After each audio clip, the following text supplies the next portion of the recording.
Welcome back to Gil's Arena, presented by Underdog. Whoa, whoa! As always, we got the legend Gilbert Arenas here with us. What's up, Gil? What up? You about to become a food critic? Yeah. You about to make... I like it. I don't know if I can.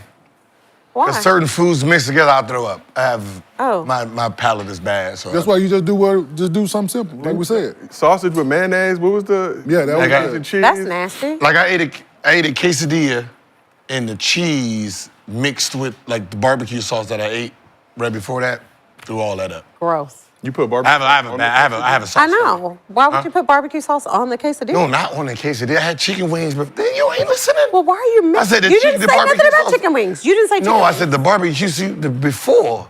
You didn't say that. You said before, but you didn't. Before. He didn't put it all together. I didn't know you was going to ask that there was question. sauce on a particular...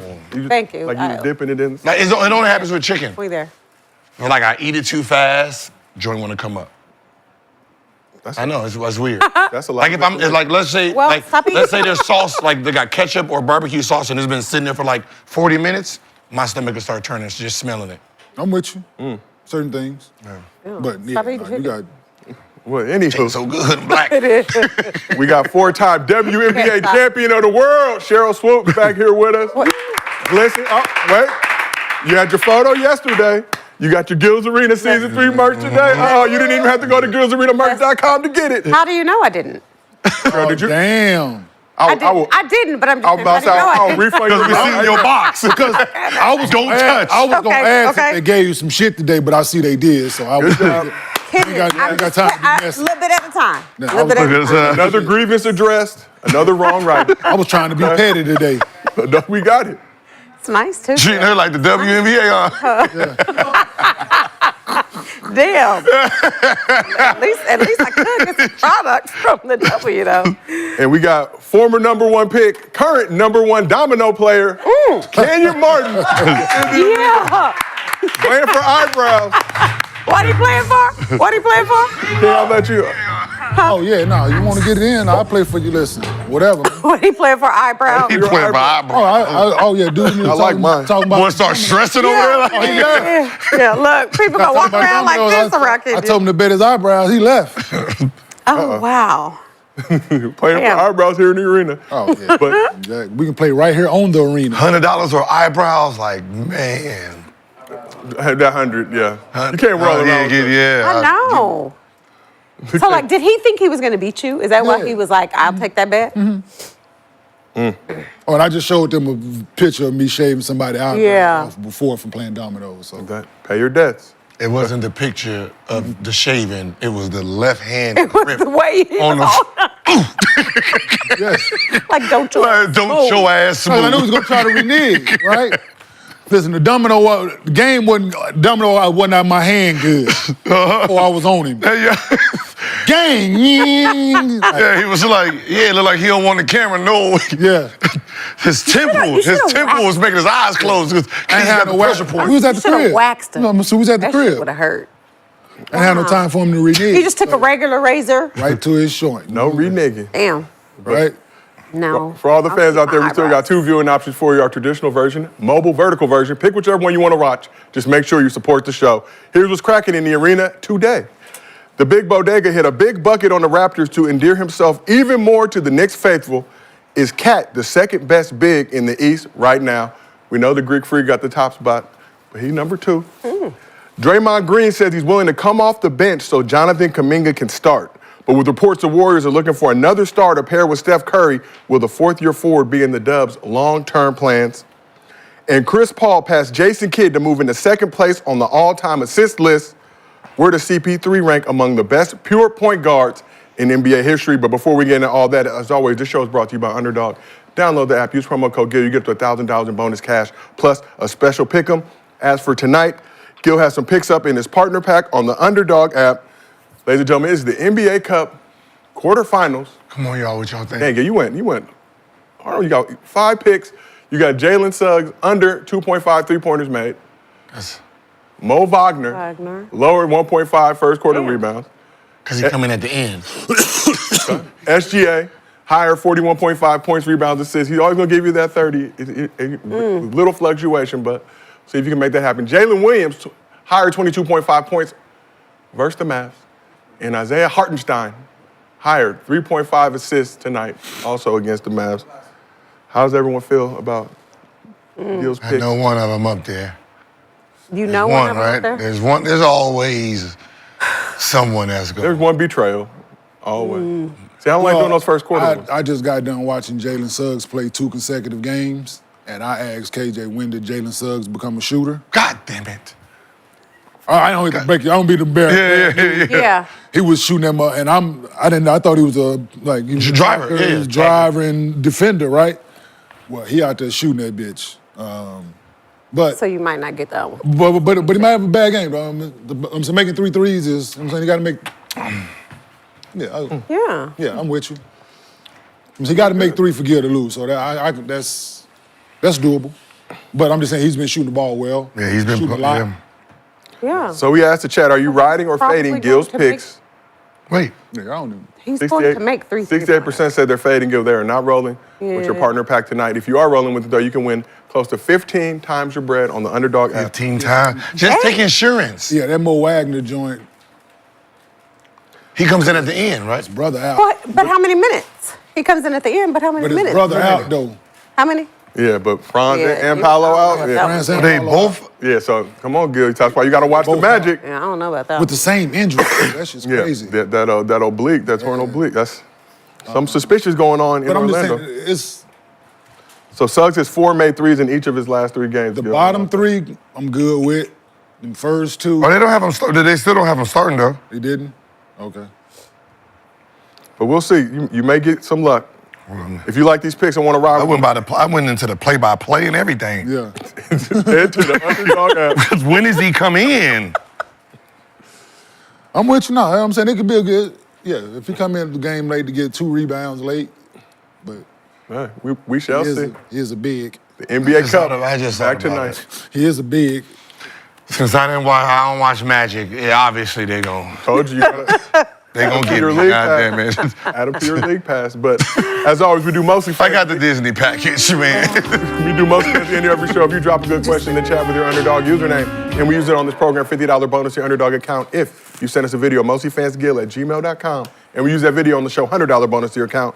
If you can't watch the show with us live on YouTube, we got audio versions available on Apple, Spotify, wherever you get your podcast. So yes, we are predominantly a basketball show, but there's a baseball player who just signed for so much bread, we can't ignore it here on Gil's Arena. That's right, Juan Soto, the 26-year-old Dominican outfielder who led the Yankees to the 2024 World Series. And as you may recall, they got smacked by the Dodgers in the 2024 World Series. But nonetheless, Juan Soto just signed a 15-year, $765 million deal with the crosstown rival Mets. That is $51 million per season for the next 15 years. Crazy. The largest deal in pro sports history. There are no deferrals in the contract either. And not to pocket watch, but Soto's contract averages out to $4.25 million per month, $140,000 a day. Close to $140,000 a day. A day. Close to $6,000 an hour, $100 a minute, $1.62 every single second for the next 15 years. Wow. But here's the crazy part, Gil. Damn. It could get even bigger. Damn. Reports also indicate Soto can opt out after the 2029 season, but the Mets can void that opt-out by giving Soto a $4 million annual raise. Wow. $55 million per year for the remaining 10 years of the deal. That would bring the deal to $805 million total. Damn. Well, you said I know black. they make a. I know. You know what time it is? I can get at least $20, Gil. I can get at least 20. Damn. You said 140 what? Sorry, Shad. I had 140-something thousand a day? $140,000 a day. $140,000. $139,626 A day. and 3 cents. Don't forget the 3 cents. Oh, no, it makes sense now. I see why black people want to be drug dealers. Oh, no. Because if this is impressive, they were making, what, $1 million a day? Some people. Oh, my God. Freeway Ricky Ross, come talk to me, brother. Come talk to me, man. Come talk to me. Just, Wow. listen, just consult me. Whatever CIA agent you had, I know he got a son who's following in his footsteps, brother. God damn, I'm sorry. This is impressive. What y'all did is impressive. I don't know how Juan Soto a day got translated to the dope. That's 9 times this. 9 times this. But a day. It's not a 15-year runway, though, Gil. You might get about 3. 3 years. 3 years. 3 years, a billionaire. Cool. So is That's any, wrong with is any of rookie that, of the year. is any of that guaranteed? Do they have guaranteed? That bread is That's guaranteed. all guaranteed. Baseball janky salary cap doesn't So- really exist. You can do whatever you want. God damn. I'm sitting on my phone the other day, it came across my thing. It was like the other evening, right? It was almost bedtime for my son, right? Wow. She came across the thing. I said, hey, Kay, hey, come on, man, I'm about to go to the back.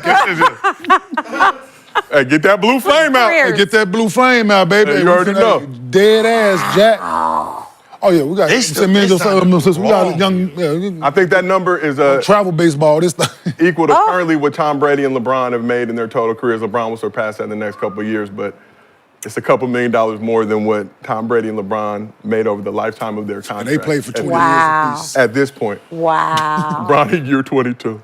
I know black. 40 years worth of sports. 15 years. Listen, I mean, that's a long contract, right? that's good for 15 baseball. years? Yeah, so he's 26 right now, but baseball you can play a lot longer. If he sees through the That is whole a long life of the contract. contract. 26. He's 41. He's still getting. He's 41 at the end of it. But as others have okay, pointed out, that okay. bread might be different by then, though. No, that's what I'm saying. Would that be considered a good deal by the time he gets to? Probably not, but that's why in that 5-year window. Okay, but right now, guess what? It's I know, a no, hell no, of a no. deal. Because I'm like, if he's Yeah. 26, by 31, he'd be a whole different player. So his value would be way more than it. Okay. Well, I mean, it has the potential in baseball. We'll see in the next 5-10 years, dudes getting $1 billion. So they don't have, that's what I'm saying. They don't have opt-outs like in basketball, like 15 years, opt-out after 5, another opt-out after 10. So he can opt out after 2029, but then the Mets can say, slow that's down, 6 slow down, Playboy. Here's $4 more million a Yes, year it for is. the next 10 years, so extra $40 million on that deal. 5 years? 6 years? 5 years? Yeah, but just mathematically, obviously he's that dude. Yeah, 5 years from now, most likely he'll have an MVP while he's that. yeah. That's Adding $4 more million per year is not even. That's just like. But there's definitely probably bonuses and shit in there.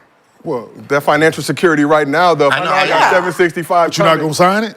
No. What? sign it. You know I ain't say that in your day. Hey, I'm looking at 8 years from now, what it's going to be. No, I'll just take the 10 years and I'll wait. Hey, I ain't what? I'll wait. Just give You me the said he 2. makes how much a day? 140,000 a day. Yeah. $140,000. That's why that's what I was just watching the BMF and all that, and I was like, Wow. oh, making $1 million a day. You're like, okay.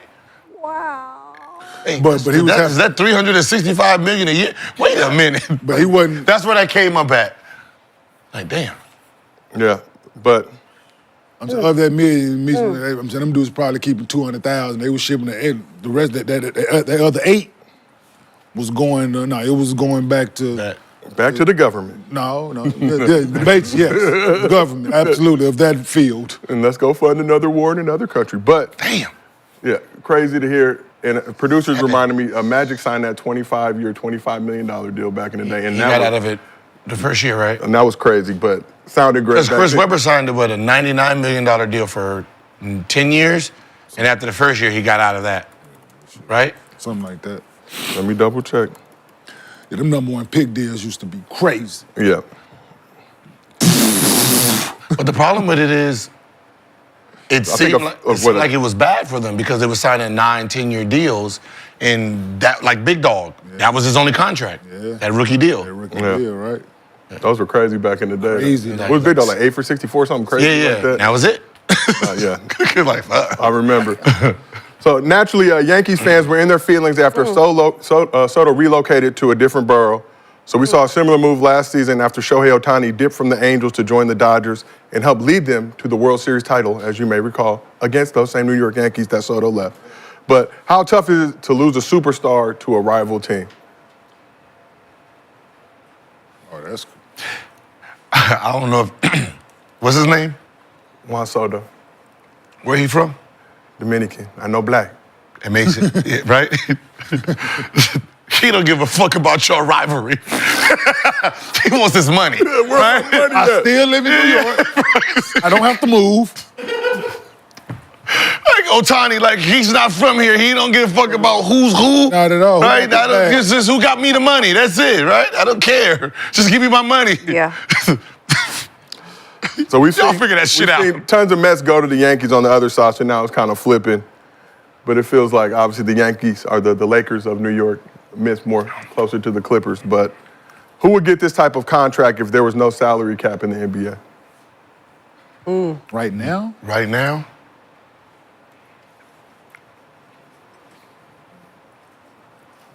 Damn. I'll say Nikola, I'm going to Jokic, Giannis. Giannis. Luka? Yeah. Probably. Huh? I said probably. Luka. Yeah, Luka, Giannis, and Nikola. Would you throw Wemby into that mix? What's so funny is if he was up, Not yet. if he was up, you gonna do it just cause. Yeah, because you got to lock it in. You gotta, yeah. So yeah, because he's that kind of a talent. Yeah, you're not gonna, that's- like, you're not even gonna negotiate, like, and fuck around and lose them to the Mets. Yeah. Yeah. I can see 4 or 5 Tatum. guys. Tatum are not tough because then Brown got to get it too. It's enough for them. Yeah. It's, Yeah, we said we yeah, women. it's enough of them guys around, but Yeah. you got them generational guys that's, That's You gotta just get- a lot of money. Well, shout out to Juan Soto. Dang, that's crazy. yes. It's crazy. So we're going to keep showing love to the Dominican Republic. There was only one game played in the NBA last night as the Knicks went up to Toronto to take on the Raptors. Let's take a look at a few highlights. So every Knicks starter scored in double figures in this one. Nice backdoor. Pass. Knicks had a scare when Jalen Brunson had to leave the game briefly with an ankle injury after accidentally stepping on the foot of a Raptors fan courtside. That's happened a couple times to Jalen, right? Like shit, bro. Like, get that ankle insurance. But Brunson would eventually return and finish the game with 20 points, 11 assists on 7 for 13 shooting in 35 minutes. Mikal Bridges had an efficient 23 points on 9 for 14 shooting, including 5 for 8 from 3, adding on to a hot stretch of games he's been on recently.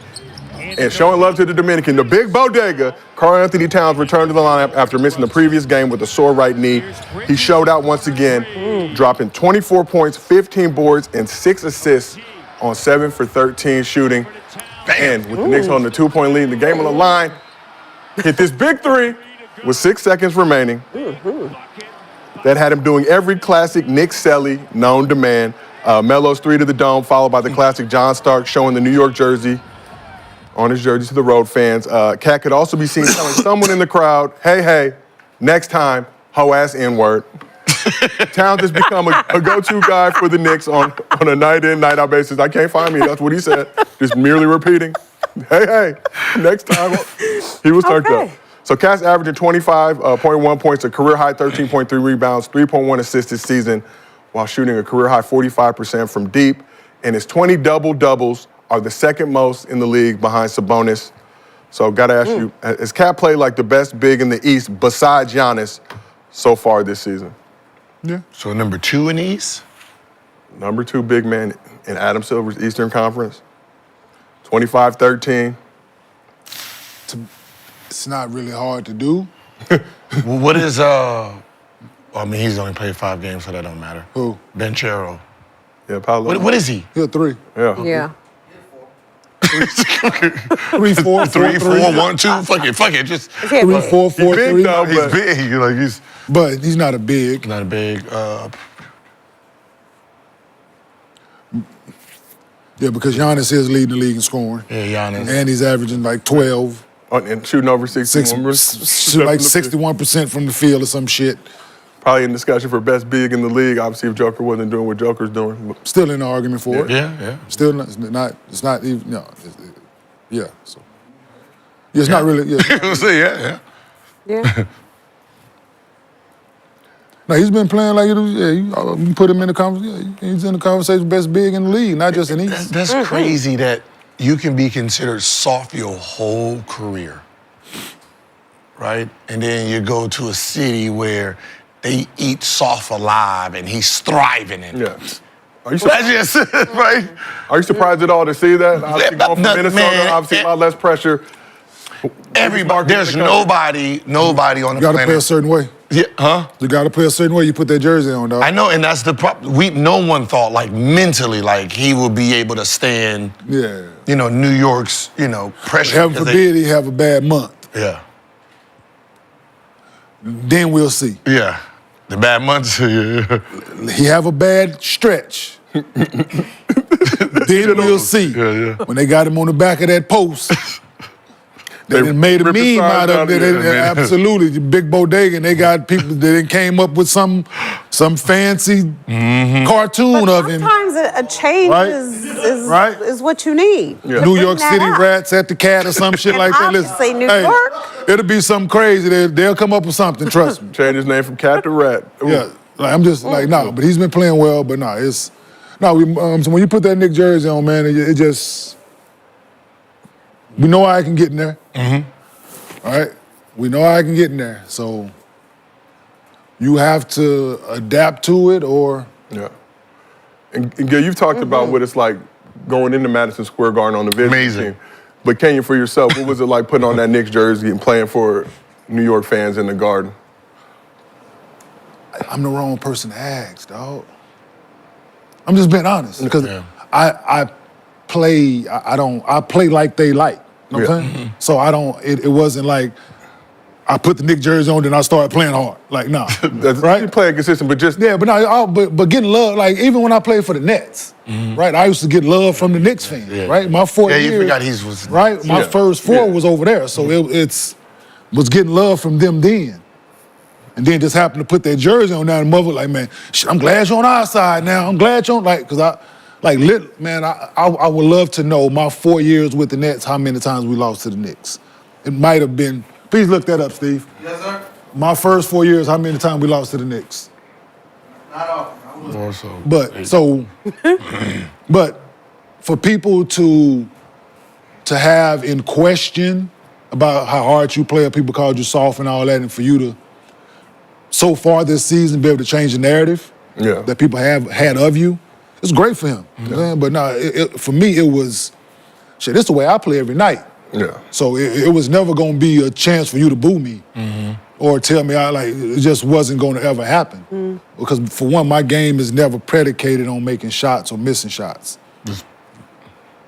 I'm just saying that I've never been built on that. I'm going to go out and we're going to lace them up and every possession going to mean something. So he's to that point now, right? He's averaging he's leading the league in rebounding. So it's coming out. Yeah. And sure, how impressive just to see Cat playing in Minnesota, no pressure. Now I'm New York. Taking that responsibility, joining the star in Jalen Brunson, who literally Knicks were his squad last year. I think it's, and I said this just a second ago, sometimes that's all you need is like a fresh start. And going to New York is, I think everybody knows it, the pressure that you're going to be under. And Cat's like, I don't want to hear that. I don't want to see it. I don't want to be a part of it.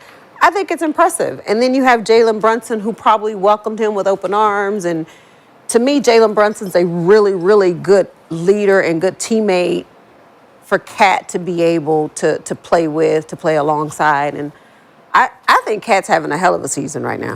He is balling. And Kenyon, you asked what your record was versus the Knicks your first 4 seasons with the Nets. You were 10-3 versus the Knicks in your first 4 seasons. Season, y'all started sweeping the playoffs. Sweep the playoffs. So what, 14-3? Okay.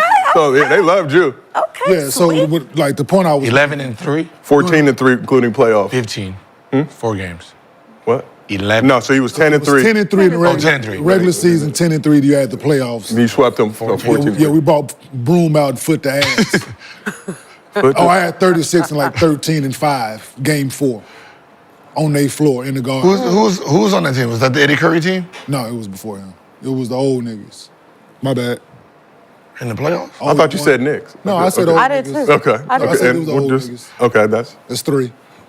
But thank you for clarifying. Who was on that team? That was on that team. One more time, just to sweep it. We can sweep the. Kurt, the guards wow. was Penny, Penny. Steph. Oh, that team. Penny, Steph. Stephon Marbury, Oh, Yeah. wow. Kurt Thomas, Nazi Muhammad, Shandon, and Yo, they had And a The lot, legend. and they had a lot of bigs Legend. trying to throw at me. Yeah.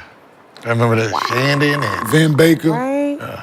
They had Vin. Yeah, they had Othello Harrington. Oh, yeah. wow. Shout out They had a Othello. bunch of wow. bigs. whole bunch of undersized. Ooh, the, Mike Sweeney. ooh, the Yeah. legend. Man, he was throwing- nice. Yo, they was. Hey, they Mike Sweeney rotating was them in, a killer. You was getting them in foul trouble?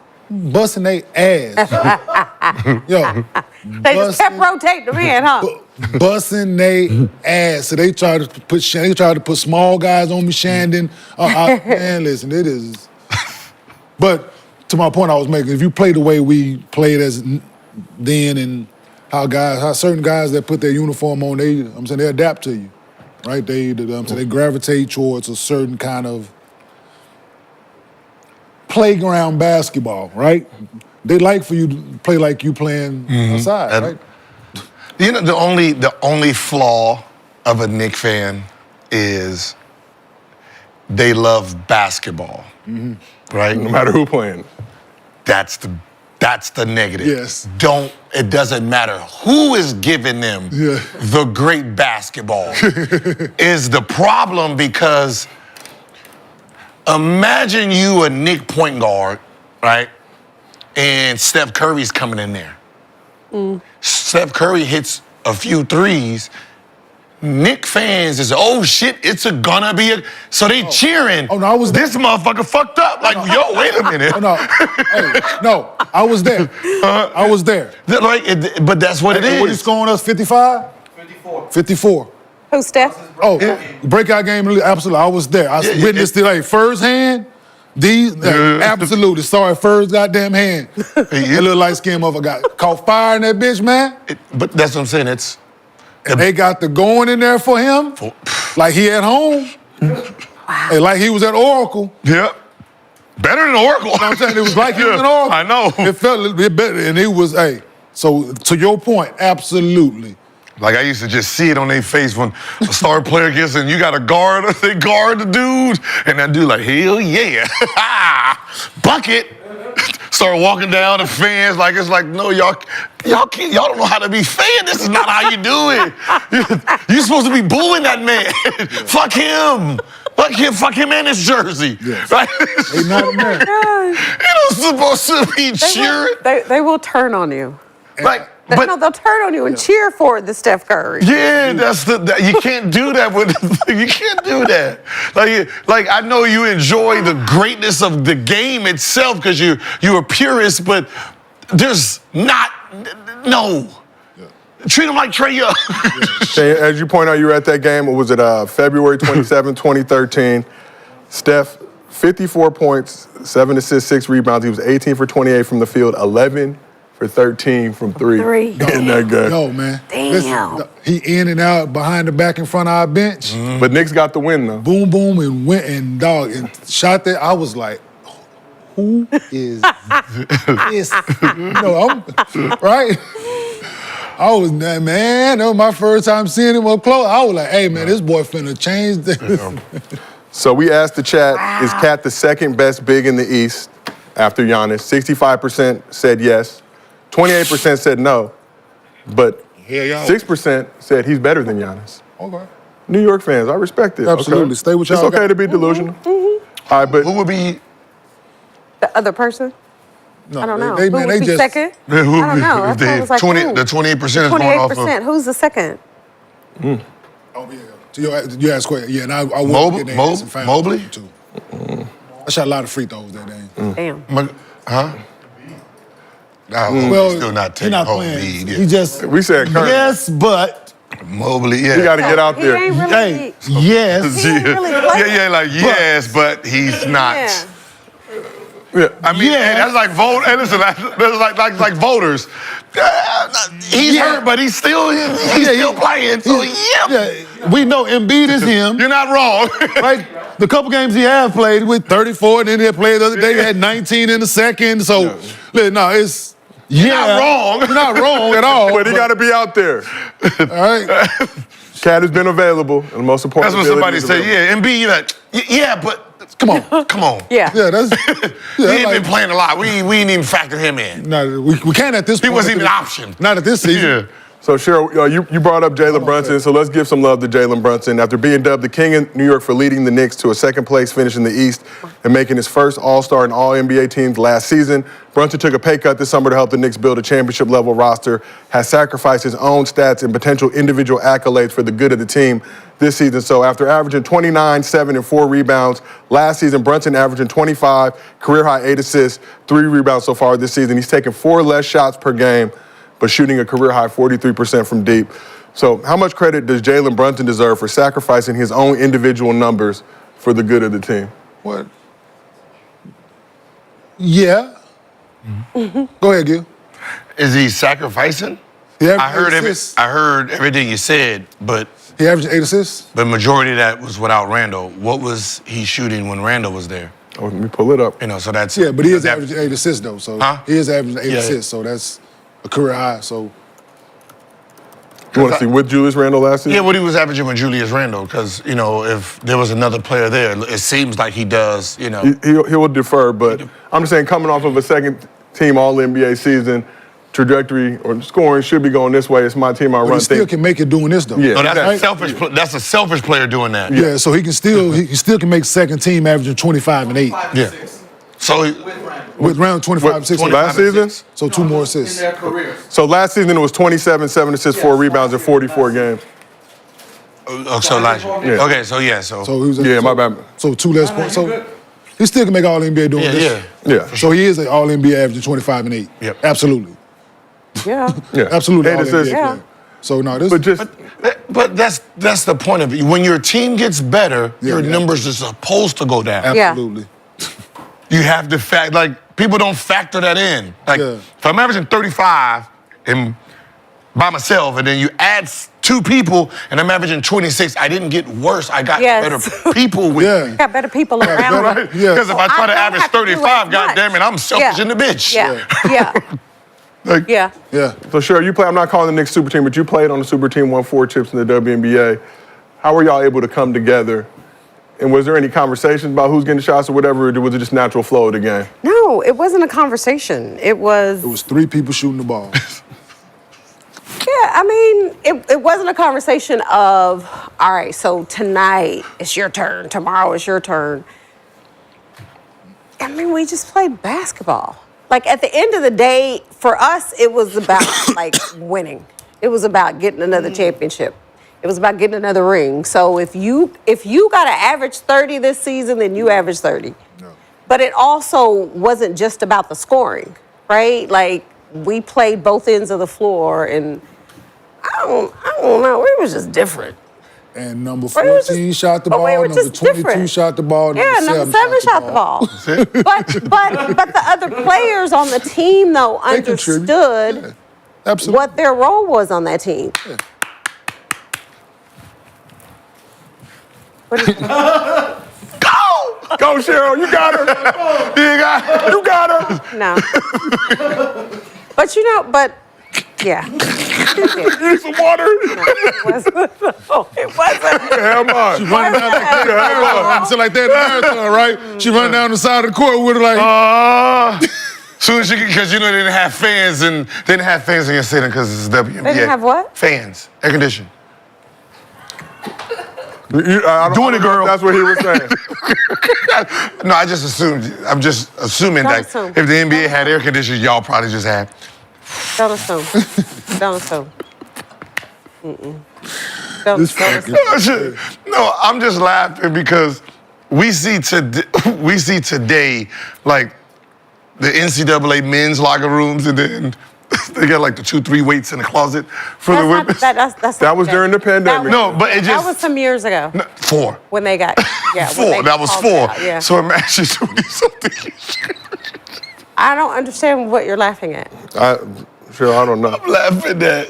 You were within striking distance. You were well within. I know, but I'm just letting waiting for the explanation. No, I'm like, Will not take a you can just before. only imagine, like, damn, they probably didn't have no AC. Because he got some good looking eyebrows. Oh, we're gonna take those eyebrows. 1-on-1 for Gil's He got eyebrows. some real good looking So eyebrows. y'all had AC, so we can just get that up, yeah? Well, we played in the same facility that the Rockets played in. So if they had AC, we had AC. Okay. Go ahead. No. Go This ahead. was the Clippers, then I would have to question that. The Clippers back in the 90s, yeah. YMCA. Yeah. Correct. The local YMCA. Clippers don't have a team. Nail on the wall. What? But let's take so last season versus this season. So last season, Knicks shooting stats. Brunson led the team 21 shot attempts a game. Randall was second with 18. R.J. Barrett had 15. Dante DiVincenzo had 12. This season, Brunson 17 shot attempts per game. Cat's at 17 as well. Brunson 17.3. Cat 16.8. Mikal Bridges close to 15, OG Anunoby close to 14 on that squad. But it seemed like, It's a balanced team. Yeah, that's dope. that they're all rocking and rolling with each other. I mean, they're gonna be dangerous at the end because you see, Mikal is like hitting the shots now, especially from the deep ball. So I did pick them. they should. I mean, they should be all right. Yeah. Like really, like it's just matchups Yeah. when they get to the playoffs. So if they're clicking at the right time, they can upset anybody. And as you guys, Yeah, they're gonna expose the matchups. Like, Yeah. whoever it is, because the shot distribution is there for a guy to get it going. Yeah. Right? Yeah. And any given day, we know what Cat gonna do, we know what Jalen gonna do, but the way them guys getting 12 a night, 13 a night, 14 a night, like they can get it going, and that can turn into the 17, 18 a night, going 15 for 17 and shit like that. So it's yeah, Yeah, you're talking about like even in like a let's say like a grinded out playoff series, you have like a Mikal Bridges who's third option. He can fuck around, take over the series because, he's the equalizer. So you brought Mikal Bridges. Let's talk about Mikal Bridges a little bit. OG, yeah. So in Yeah, 5 really. December games, Mikal Bridges averaging 22 points on 56% shooting from the field, 45% from three, looking more like the player the Knicks acquired from Brooklyn this offseason. So, Gil, what changes for the Knicks when Bridges is a weapon offensively? Nothing changes. When you look at his shots, he took good shots. They just wasn't going in. He's just glad he stayed confident, in his ability. It's only going to improve them moving forward. Do you think that, we saw some issues with the shot mechanics before season, preseason. Do you think that's improving? Is that behind them? It's gonna be an up and down, season for it, right? It's, beginning of the season kind of looked good, then it fell off. Now it's back to good. There's gonna be, 5-10 games where it looks bad again, right? And it's just trying to make that shot consistent for him, from now moving to the rest of his career. Can you like what you're seeing from Mikal Bridges oh yeah. in this recent stretch? We knew he could play. It was just the thing, why did he mess with his shot was the question. No, we knew he could play. We knew he was durable. We knew he was going to play a lot of games and a lot of minutes. Yeah. So, man, he's being the player, like you said, he's being the player who the Knicks thought they were getting when they traded for him over the summer. So, it is working in their favor. To the point, I don't think they're missing Dante DiVincenzo too much because he's filling that void. Man, they're going to be all right, man. Like, they're a force to be reckoned with. And they still getting a guy coming back, Mitch Robinson still coming back, which is going to help. Yeah. He might have to come off the bench, which is good for them. Who? Mitchell Robinson. I don't think you start him. You don't think so? You mess up the chemistry with them guys. Like, there's too many games now. I'm saying, Cat playing the 5, he playing well at the 5. He thriving at the 5. So I wouldn't disrupt that because it changes the way you play. What if you're on one of those? If you put him in the starting lineup? Yeah, it changes the way you play. Because you're playing the 5 now, you're playing OG Anunoby at the 4. Yeah. So it just changes the way you play. I think with the starting lineup, that's just my opinion. You think they do what most coaches do? Wait till one of those 4-game, 5-game skids, and we're gonna switch it up. Oh yeah, then you do it. Yeah. Then you do it, right? Then you do it. But to throw him in, he's supposed to come back soon, right? Yeah. So he's soon. So they're playing well. Yeah. Cat is playing well. I think it just disrupts the chemistry that they've built so far this year with that 5. Because it's been the same 5, so it's. Yeah. So we're going to talk a little Raptors, too. On Raptors side of thing, their all-star Scottie Barnes left the game after a collision with Karl Anthony Towns. Did not return. We have the video. So Barnes was on the ground at one point, mouthing the words, "I can't feel my foot," which he said several times. He was not able to put any pressure on that ankle as he left the court. Barnes received clean x-rays on his ankle Monday, will be reevaluated today. So he missed 11 games earlier this season due to a right orbital fracture, which is why you're seeing him wearing the goggles. But how cautious should the Raptors be with Scottie Barnes? 7-18 right now, not a ton to play for, but. Yeah, he said he can't feel his foot, so why they worry about his ankle? But that's my thought. He didn't say I can't. It makes sense. It makes sense. I'm a logical guy, man. Like, Foot, ankle, I don't know. I'm just- no, he just said I can't feel my foot. Right? He said Yeah. he's saying I can't And feel so my the ankle foot. is part of. At least they It's a were part still of it. You there, can though. X-ray the ankle. I get that, but they're giving those points on his ankle when he didn't say his ankle was. Is that Achilles? Golly. No, he said this. He was grabbing his foot. He said I can't feel my foot. I can't feel my foot. You know what I'm saying is like think about it, it's like if his Achilles went out and he's trying to wiggle his foot, Yeah, he can't. We can't feel. I can't feel it. It's I dig it. And well, it could be that too. But so I have a question. Should be. Right. So he cracked his orbital bone, right? And he wearing them goggles. No, if you get hit again, that ain't gonna stop a motherfucking thing. them gargles. No. Ain't gonna stop shit. The goggles. No. Hell no.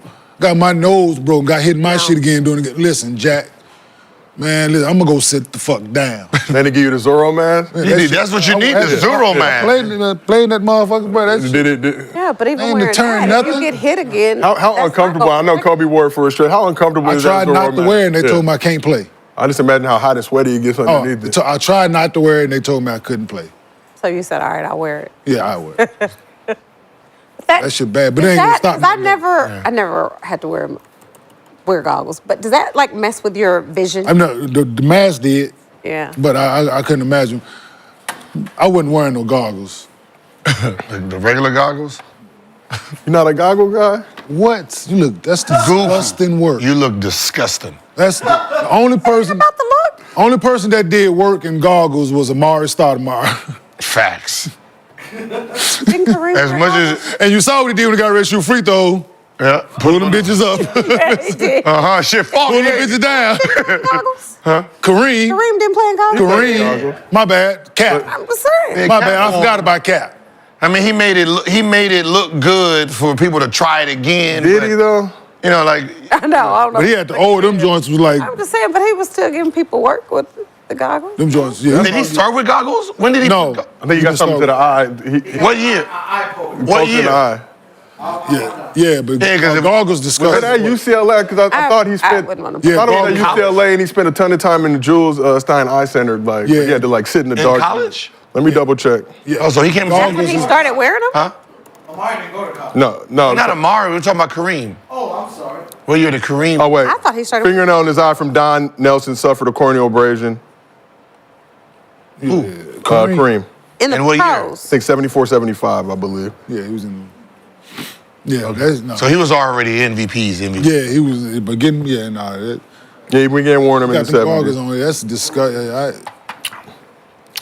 Because you already know I'm he's just getting all looking- kind of nails, people slapping If up you at put him. goggles on, man, I'm just be honest with you. Your chances of being the dude is very slim, man. So- Just very slim. Question for the couch: Would you Very slim. would you rather wear goggles for an entire season? I'd rather wear a knee brace, motherfucker. Would you rather wear goggles for an entire season or wear 00 for an entire? Double zero. Double zero. You're 00 over the Double goggles? zero. Okay. For sure. 00. 54. You can put brown on that motherfucker for me. I have a better chance to get buckets with 54 and brown than got there having Is that goggles because you on. think wearing the goggles is ugly? One, if you got goggles on and how we see it, you have bad vision. If you have bad vision, obviously your jumper ain't like that. You can't see. What? Yeah, no, you can- because some people we wear are goggles judging for this. We judging Some you. people wear goggles for protection, like you got poked in your If you eye. got- Horace Grant Protect did your both. eye. The goggles and the It's not that 54. they don't So much have is good said. vision. Oh, that's a real nasty one. You know, I like. Wow. Goggles and 54? Horace Grant did it with the part. With the part. Goggles and? With the part though. Yeah. Like people like Horace Grant. Horace Grant. He wore 54 with goggles. Goggles, huh? Yes. Was it Michael Jordan? Yes, And it wasn't- Horace Grant wore 54 with goggles Was it Scottie Pippen? It was Horace Grant. with 54 on. Your name is Horace. Yes. Give me double. You wear Yes, goggles. absolutely. And that's, Yes, that's all, yeah. But it all goes together. flows. though. Like, I know it's bad. I be out there looking at AAU Horace and be and seeing Harvey. kids with goggles, and I just be like, you should Then just, kids with what? with They ain't goggles even on, got- with no, goggles they ain't even got the Okay. DC to get them goggles. Nah, They out there regular glasses on playing. the regular glasses. But they do have a strap. With the on. strap on them. And I just be wanting to Go at them. Go at him. Lunch meat. When I was little, I had regular glasses with the strap. Nasty work. Because I couldn't see without them, but I didn't want goggles. Nasty work. That was. I be wanting to tell the parents, like, you can just save $20 every goddamn weekend On the ticket? on the tickets and the parking. Trust me, because it's over. Poor baby. Bruh. The babies wear I their see it right now. This shit where you trying to Like, it's Trying to just, push the think fuck- about the mannerisms that come with it. Just push them up and shit. Like, Oh my God, trying to that is dribble so the basketball and true. push You gotta your shit the up, right? glasses up. The ball coming to you, boom, like damn. Like, No disrespect to the hey visually man, challenged listen. out there. No, I wear glasses now. I couldn't Oh my God, imagine trying I'm to. so sorry to all the kids. No, I mean, hey man, I see it. That Like shit's I said, I funny, though. coach fifth grade girls basketball. I see it. That was me. Right? That was me. So That's I would have been like, go at her. Right? go at what? Because I'm bringing the ball up. I You're want right. to Glasses. see, I'm diabolical when it comes to hoop, right? I want them to knock your glasses off, so you can be trying to pick them bitches up while the game going on, right? You looking for the motherfucker. Throw them off the court. That is so mean. Like I'm horrible. That is so mean. Absolutely. That's so Hey, go at her. What's the her? The one with The one with the glasses on. I call a timeout. Hey, Pick one with glasses. The one with the glasses on, the weak link. But sometimes you get hit and the glasses end up doing this. Yes, absolutely. So you're like, Crooked glasses. First of all, let me fix my glasses. And then I remember saying they probably better now, but the lens pop out and shit. You got trying to pop your lens. Coach got to call timeout and shit because you got to put your lens back in. Hold on. Oh yeah. There's somebody. Let's hold on. The chat said Bryce James catching strays right now. We have tons of respect. Oh, I for didn't Bryce. want to. Yeah. Hold You're on. a Hold king. on. What? But Because I know somebody whose son wear glasses. I know he's gonna be terrible. please, I just want to make sure. Gil, please. He is calling. Gil, please. There's no need. Oh, man. What's up, dog? What the hell you want? Hey, just does your son wear glasses? Like, does he play basketball in glasses? No, it's not cool. I tell them niggas get dragged. Anybody with glasses get dragged. Nick Young on the FaceTime said anybody in glasses gets dragged. You can't be looking ass like that out there.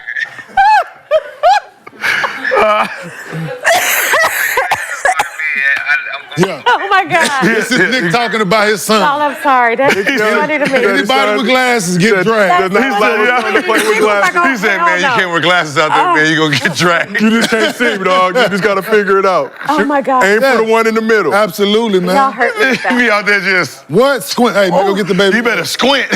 Contact. All right, well, let's. So it's better play like this.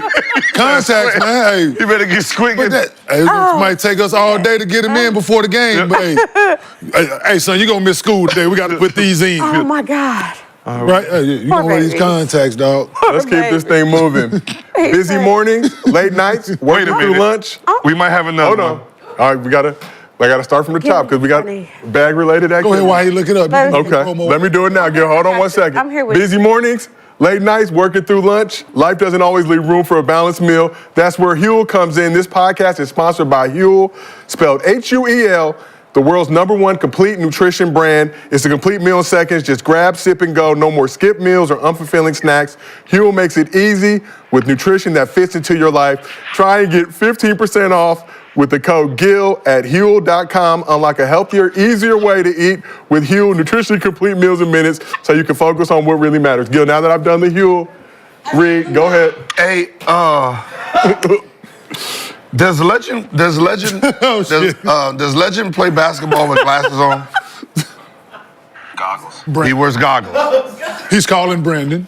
Mr. B, Brandon Jennings. B. Now I see why he got his ass whooped and mad and he can't see.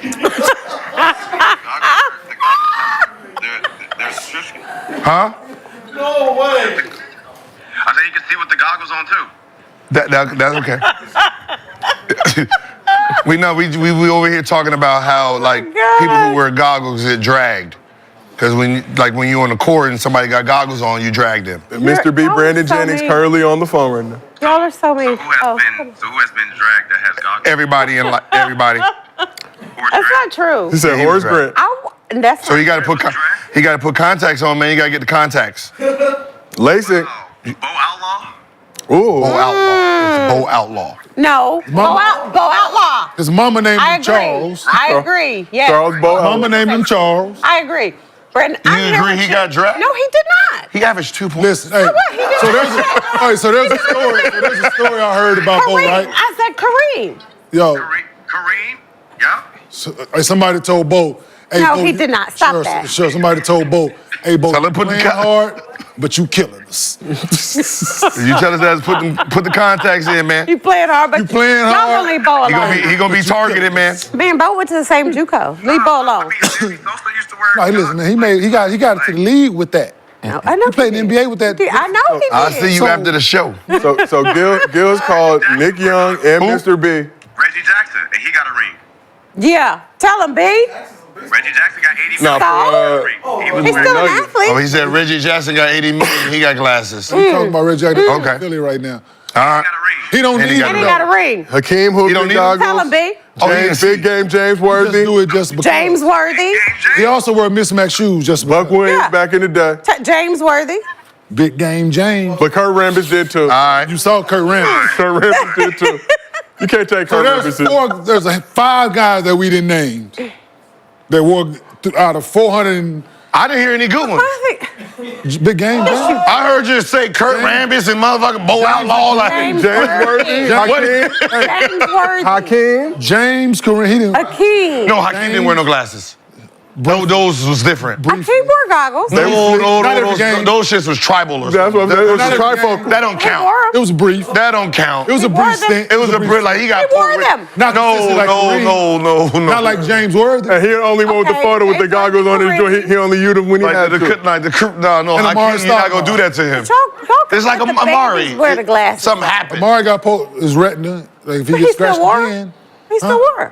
because if he gets scratched again, he was gonna lose his vision. Well, Yeah, Rip he Hamilton. wore them. It was just a Rip wore the It was mask. just a thing. Rip wore Just the then. mask. He He didn't wore come them. in wearing glasses. But he wore them. He wore a mask. He wore a mask. Same difference. Because if he get Goggles, mask, same difference. Yeah, because if he He get still him got some joint shit again- on his face. Hey, that shit on your lip got some shit on this lip. Motherfucker was like, yeah, Kurt Rambis, yeah, like. What you mean, no puff? I didn't say it. I didn't say it. You didn't say it like that. He didn't. I didn't say it like ooh. No, you Like, didn't. ooh. I said Kurt Rambis the outlier. Hey, Full of shit. hey, son. you gonna be like the great Kurt Rambis. Golly. Y'all are funny.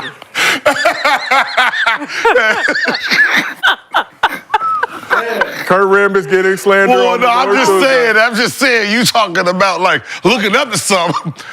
Yeah, Daddy, anybody who wears glasses was good. Yeah. You know, Horace Grant, Bo Outlaw, Kurt Rambis. Motherfuckers who like to fight and foul people.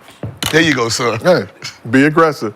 All right, but let's keep this thing moving. Okay. So the Wolves and Warriors split their 2-game series this weekend in the Bay. Boys. Ant-Man dropped a 30-piece and led the Warriors to victory Friday after hitting a big bucket late in the fourth quarter. He exchanged some trash talk with Steph Curry. What the? Boop.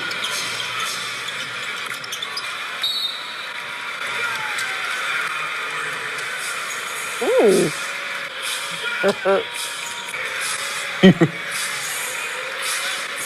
Steph merely told him right back. Here's my favorite part, though. Shut up, N-word. Yeah, the Warriors got their get back on Sunday. Ant-Man learned a valuable lesson. So that was Saturday. That was Friday. Friday. He said, he screamed, yeah, Steph. Steph said right back. That's all Steph said as he walked to the bench. Warriors got their get back on Sunday. Ant-Man learned a valuable lesson about poking the light-skinned bear that is Steph Curry.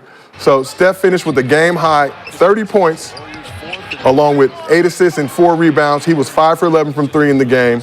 It was Steph's 37th 30-point game since turning 35, which is second most in the league history for a guard behind MJ, who had 39 such games after turning 35. Buddy Hield broke out of his shooting slump, had 27 points, going 7 for 13 from deep, along with 3 steals and a season-high 35 minutes. Jonathan Kuminga added 20.7 rebounds, 2 steals, and 3 blocks in his 4th straight start. Ant-Man finished the game with 27 points, 5 boards, and 6 assists. He was 10 for 19 from the field, 5 for 9 from 3. But didn't matter. Steph Curry had that work for him. Obviously, Steph and Ant have a great relationship. Ant reached out to Steph, I think, before the season and during the Olympics about how to get his jumper right. We saw the surge in Ant-Man shooting threes, trying to be like Steph. But this was a good game this weekend. I'm gonna attack this big stiff. Rudy Gobert found himself on the wrong side of a few buckets in the game, including that one in the third quarter. Game was back and forth. I saw that coming a mile away. And tried to rally the troops.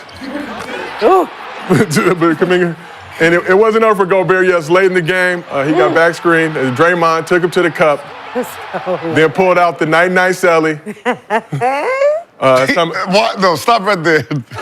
Right at Gobert. No, stop. Why does that look like he might have just elbowed the shit out of this man in the back? It does look like it. Like, just, boom! Like he just Sacre bleu at him.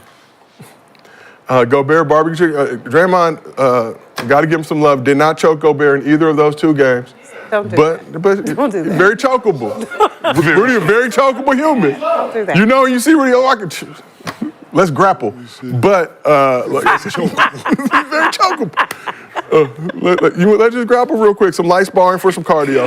But like I said, Dre pulled out Steph's night-night celebration. Put Gobert and the Warriors to sleep. What did the Warriors show you in their win over the Wolves this past Sunday? Bouncing back after that loss. They had a 5-game losing streak. For Kuminga helped get them out of that with the win over the Rockets. Needed that big win on Sunday. Play right now. Sacre bleu. Steve, what you over there doing? No, I'm talking about B. So you gonna play while I'm on the show? What he do? We playing dominoes on the app. Your brother gonna play while I'm working right now. Oh, y'all playing? Y'all have a domino game going on? But he moved. You said, okay. He said, I want my eyebrows shaved. Wow. We got side missions on side missions going on. Yeah, y'all doing a lot. So you just gonna play right now. So who did they take out of the lineup? So they went small with that crew. I think GP2 ended up getting the start. So Looney's out. No. Yeah, he ain't been here. He been out. But Looney. yeah. Who's been starting for Kuminga to start? Draymond. So they've been rolling Draymond. I think Trace Jackson Davis at points. Trey Jackson. Oh. Who's that? So he did not play. Okay. All right. So what was the question, Josiah?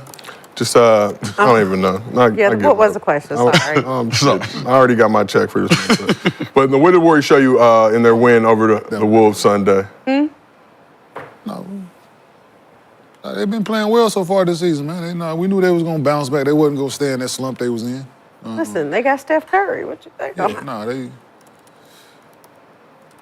Saying, They got Curry. Don't count that out. Prudent for Ant-Man to, obviously Ant-Man, big talker. Ducks no smoke. Yeah. I love it. I mean, it's not like he's not ducking it, but he ain't winning if y'all the was smoke going talk. He ain't winning the smoke talk. I can say that for sure. You got. He's talking, but it's not. You gotta know who you talking to. If y'all had a home and you did that there, and then they was coming to y'all place. Yeah. You can't talk shit and you got to come right back in the bit. Nah. 2 days later. Yeah. You can talk shit if you come back. Just, we'll see you on our floor or something like that. That's why Steph said right back. Right, real simple. We'll see you right back. Yeah. I got something for you. Most definitely. All right. Well, let's. Yeah, and as we pointed out, I think last season Ant said he wasn't ducking any smoke with the Warriors, wanted to face him in the playoffs. We did not get that playoff matchup. May get it this season. But let's shift a little bit and talk about Jonathan Kuminga. Career-high 33 points Thursday in a win against the Rockets with both Steph and Draymond out, helping the Warriors snap their 5-game losing streak, extend their winning streak against the Rockets to 15 games. So on Friday, Draymond was back in action but came off the bench for the first time this season as Kuminga got the start. After that game, Dre was asked about not starting and had this response. Coach just called and asked me. He said it's something he was thinking about. And he wanted to know if I was okay with it.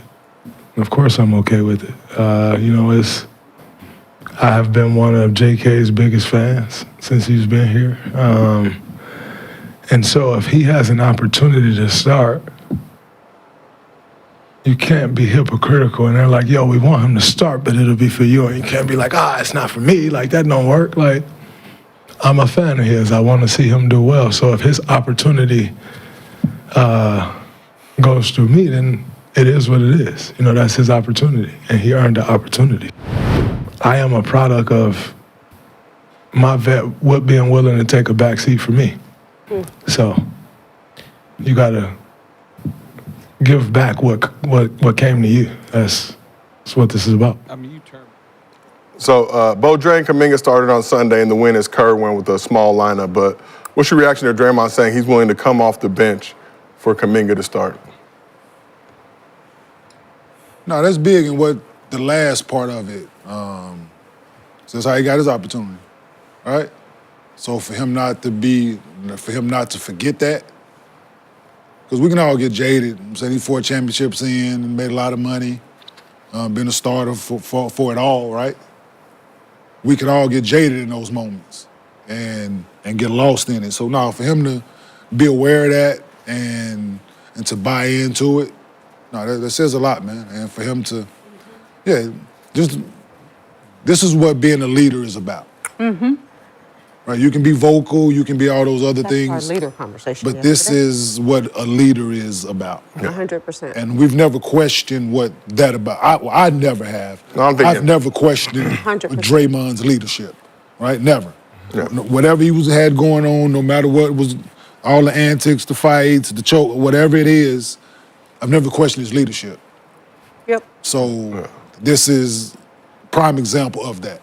Maybe some missteps along the way, but instrumental in building the dynasty. Yeah, exactly. He's human and he plays with emotion. So at times, do we think he could have controlled it? Absolutely. But that's why he is 4-time champion. That's why he is where he is in his career. He's gotten the best out of that ability. 100%. He's not the best shooter, not the best dribble, not the best pass, but 4-time champion, and he's been a huge part of that. So Yeah, I think he's shout a out to great Draymond. leader. Yeah. To your point, we had this conversation yesterday. I think Draymond's a great leader. And for him to say I would be hypocritical if I wasn't like, yeah, he can start for me. And to me, I think at the end of the day, it should be about winning. And if putting Kuminga in the starting lineup and bringing Dre off the bench is going to put you in a better position to win games, then I say, great, do it. But I also think bringing Dre off the bench gives Golden State a different look. Yeah. It gives them something that maybe they didn't have before bringing someone else off the bench. So kudos to Dre. That's definitely a great example of leadership. And it was just for one game. Ability to the second unit. Yeah. Just for one game. Obviously, they opted to go with an analytics-driven lineup in that second game against the Wolves. I think their analytics guy went to Kerr and said this lineup with GP2 starting and Dre and Kuminga all starting would make the most sense. But I think Steph had this to say about Kuminga getting the start over Draymond. He said the experimental phase of trying to unlock new looks, new go-to sets, put the ball in his hands, it's time for that for sure. So we had talked about Kuminga obviously not agreeing to an extension. I think those numbers versus what he wanted versus what the Warriors offering different. Gil, you've been very vocal in, they're going to try and strong arm you to get you to sign that deal one way or the other since he's a restricted free agent. But do you like to see that move, especially with Dre as a vet leader on that squad, willing to sacrifice? Already got his bag, obviously signed that 4-year deal. It's going to be a contradiction, right?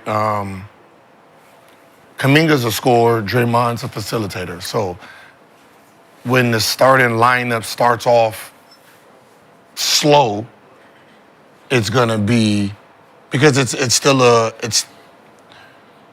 everybody thrives, Steph, and everybody thrives off of how Draymond plays, right?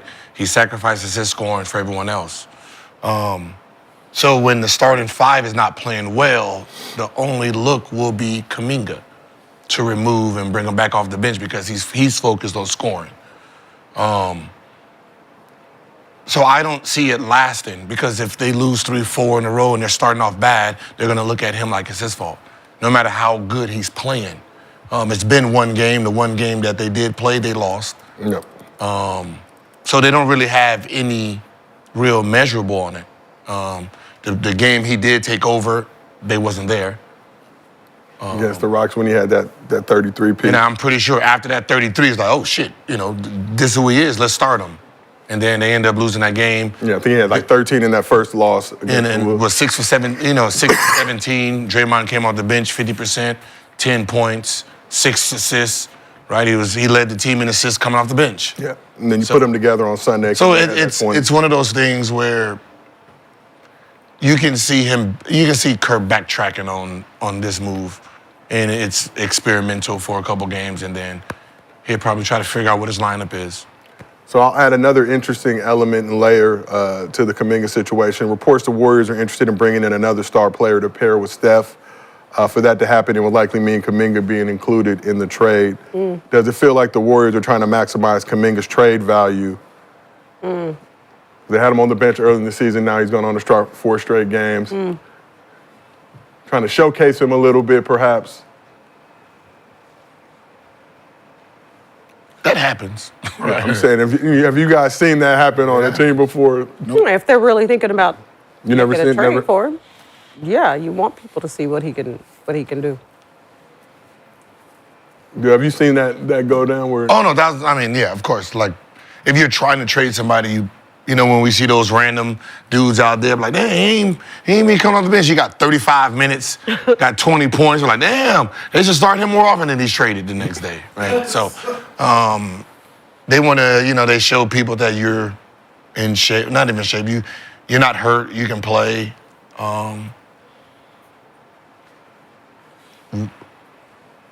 Who are they thinking about trading? they haven't specified who they would get rid of. They're just saying that they want to bring in a star potentially to pair with Steph. For what? 2 years? What is the goal here? 1-2 years? Trying to get another championship. Yeah, In the next 1-2 years? Yes. or at least give the appearance that they are assembling a roster that is capable of doing so.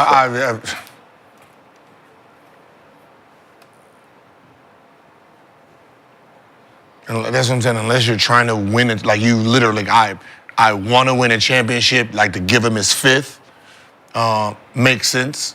Other than that, I don't know why I'm appearing to try to win one if I don't need to. 4 is good enough. Yeah. Like if he's 33, then yeah. He's 35? 35 turning 36? He's 36, will be turning 37 March 14th, 2025.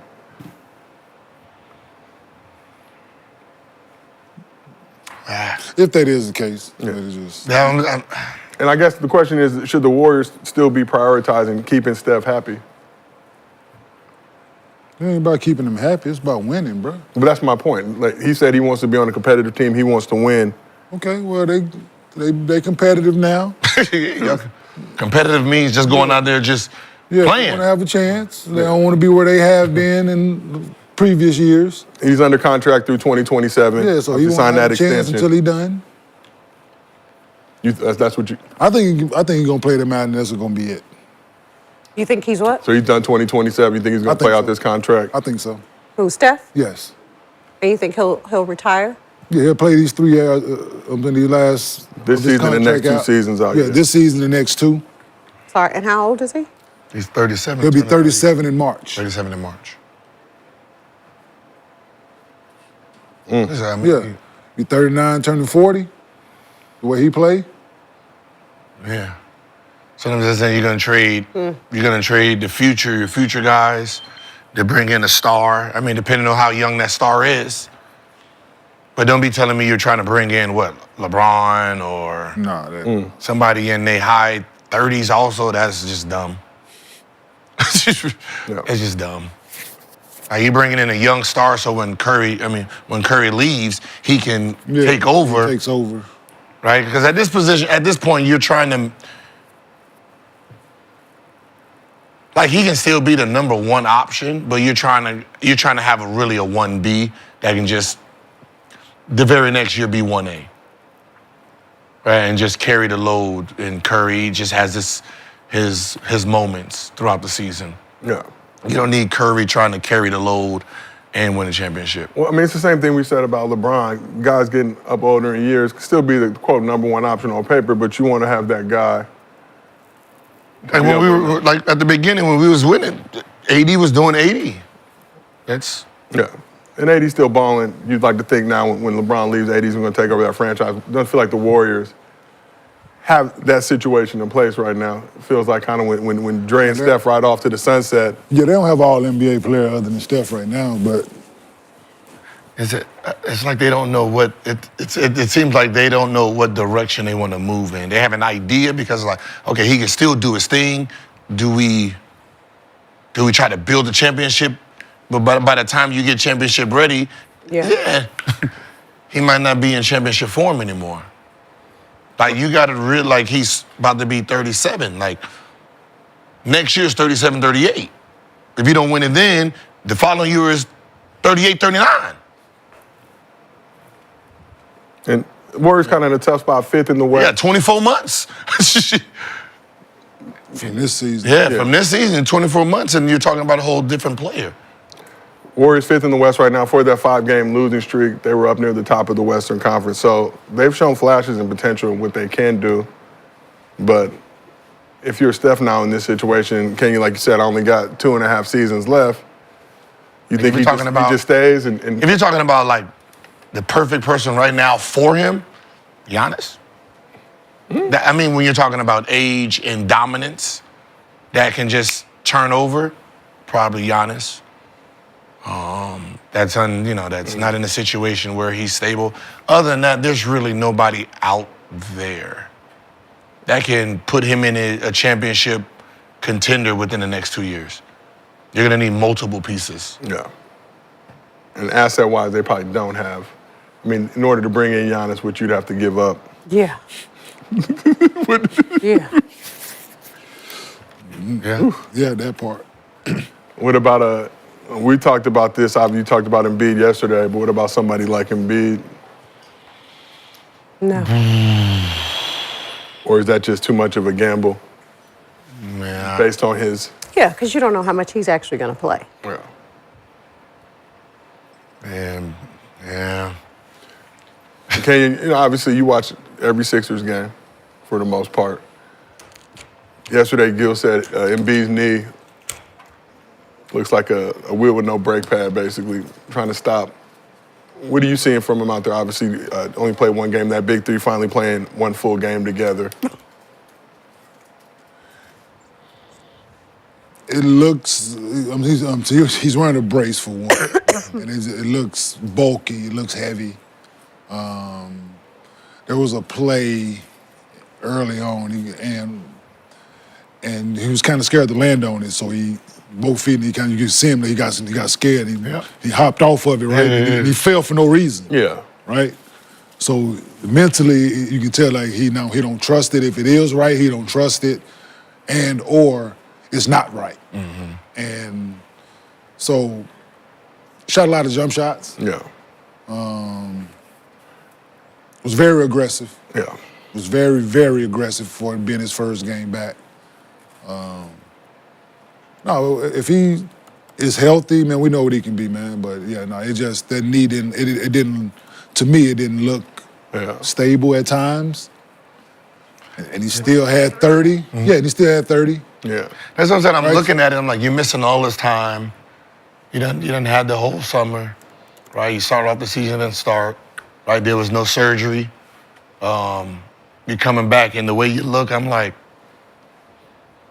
this is just cartilage. You probably just don't have cartilage at this point, right? And they're just trying to figure out how to keep the inflammation down. Yeah. So So one, he can never practice. At this point, if it's what I think it is, he can't practice. You can't really do much on treadmilling him, right? You got to sit him in like pool.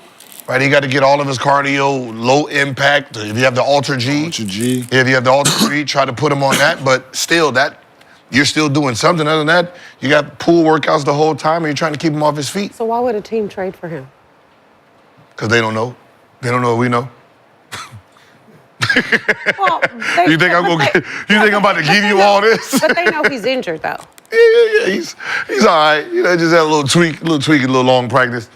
But so, yeah, this car is very, very reliable, right? MVP, look at the mileage on it, right? You done flip them damn mileage back. You know how they do it on the car? They done flip that shit back. Yeah, they're going to roll it back on him.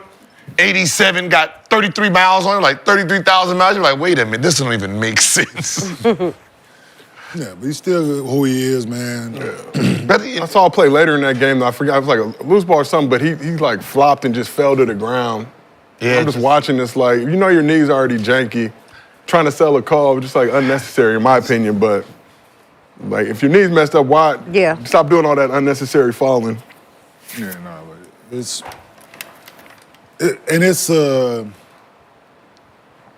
it's a delicate situation for the team, of course, man, because you want him to play, right? You want him to play, but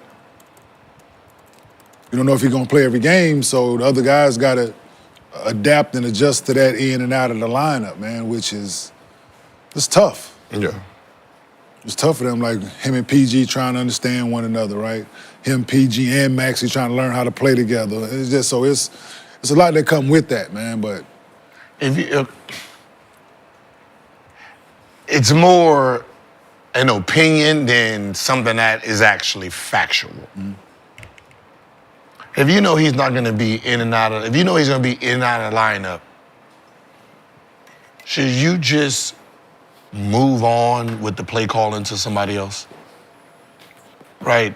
I know it's easier to say, knowing damn well when he go to that court, the motherfucking ball coming to me. That's tough. absolutely. But, you know what I mean? Like, but we're at the point where you're not, like, our offense was built for you, and we have to fit in. And at this point, you're not the number one option anymore because you can't sustain it. You're not gonna be here 10 games in a row. So you sit here playing 4 games, and I'm here 10, and we sit here going to you when the 4 you come, fuck all that. You gonna have to get in where you fit in. I hear you, but the way That's what I'm saying. I watched you, trust me, bro. At one point, he had more shot attempts than minutes. Yeah. So, he out there, I hear you absolutely. He's so big, he just take up space. So you can say all that shit. If he just want to stand in the way and force you to throw him the ball, that's what he gonna do. Yeah. Right? Yeah. Whatever play you run, he's just gonna go stand in the way and make you throw him the ball. See, that's that vet. That's that vet. That's that Gary Payton. It's hard to do that, though. That's that Gary Payton and Shaquille. No, I'm saying it's hard to do what he's saying, right? No, yeah. It makes sense, but even him being injured and the way he is, when he is out there playing, he still can give you 31, 30, 12. 35. You had 31 and 12. Yeah. First game back. And so that's why it's hard to be like, yeah, you're saying, well, you're not the number one option anymore. And then he go out and off have of 19. your health and Then he gonna have 19 in the second quarter. It's hard to. I know it's like when you're. Unless he's like, you know what, y'all. But that's gonna be something that he's gonna have to or vet, because as long as he goes out there, he's number one option. Everyone is gonna. So No you're doubt. so you're Everyone's basically like, we gotta give so him it's the like ball. you get to run fast, 20, we give you the ball, and then he comes back, and you gotta sit there like, Yeah, All right, that's yeah. that though. yeah, Big Philly, you gonna be here tomorrow? Like, nah, you gonna be like, yeah, that's what I'm talking about. See y'all tomorrow. Shit, right? And then he comes back the next game, you're like, nigga, just sit down. Like, it's. But as a player, how hard is that to deal with? Not knowing, like one day I could be the man. All right, now the man is back. I gotta. Yeah. Now you see it because, trust me, opponents use it. Damn, bro, I thought this was your team, boy. Man, shit, down there, man. He's just the option too now, huh? And you ain't getting no shots in the 3 minutes. Man, you better go out there and check if you, right? You start using it against them, right? And they got 2 guards that's eager, that's healthy, that's ready to go. You got a bunch of young kids that I'm just gonna be honest. They don't look happy when Embiid is out there. Because it's like, yeah, you're good, but we sit here practicing every day and, we trying to establish ourselves, and you're not healthy and you're too selfish to take a back seat. It reminded me of when. Yeah, but when does the coach step in and? Nah, that's not a coach thing. Well, No. he's not gonna do it. And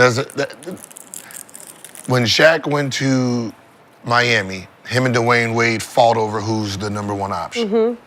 when Gary Payton, so when they got the veterans over there, Shaq didn't start the season with them, Dwayne Wade was out there moving. They played Lakers. Dwayne was matching Kobe. Shaq got in his feelings because he came back home and he wasn't getting the ball like that. And Gary had to sit with Shaq and said, hey, listen, it's young boy's team. You're going to have to be second option. I came here to win a championship. So I'm telling you, like a vet, we play together. We're going to go through him, even though you're the big fella, but we're gonna move with him. So who's that person on the Sixers? It's Embiid. Right, and he's not gonna do that. They have somebody. That's old enough to. Kyle Lowry.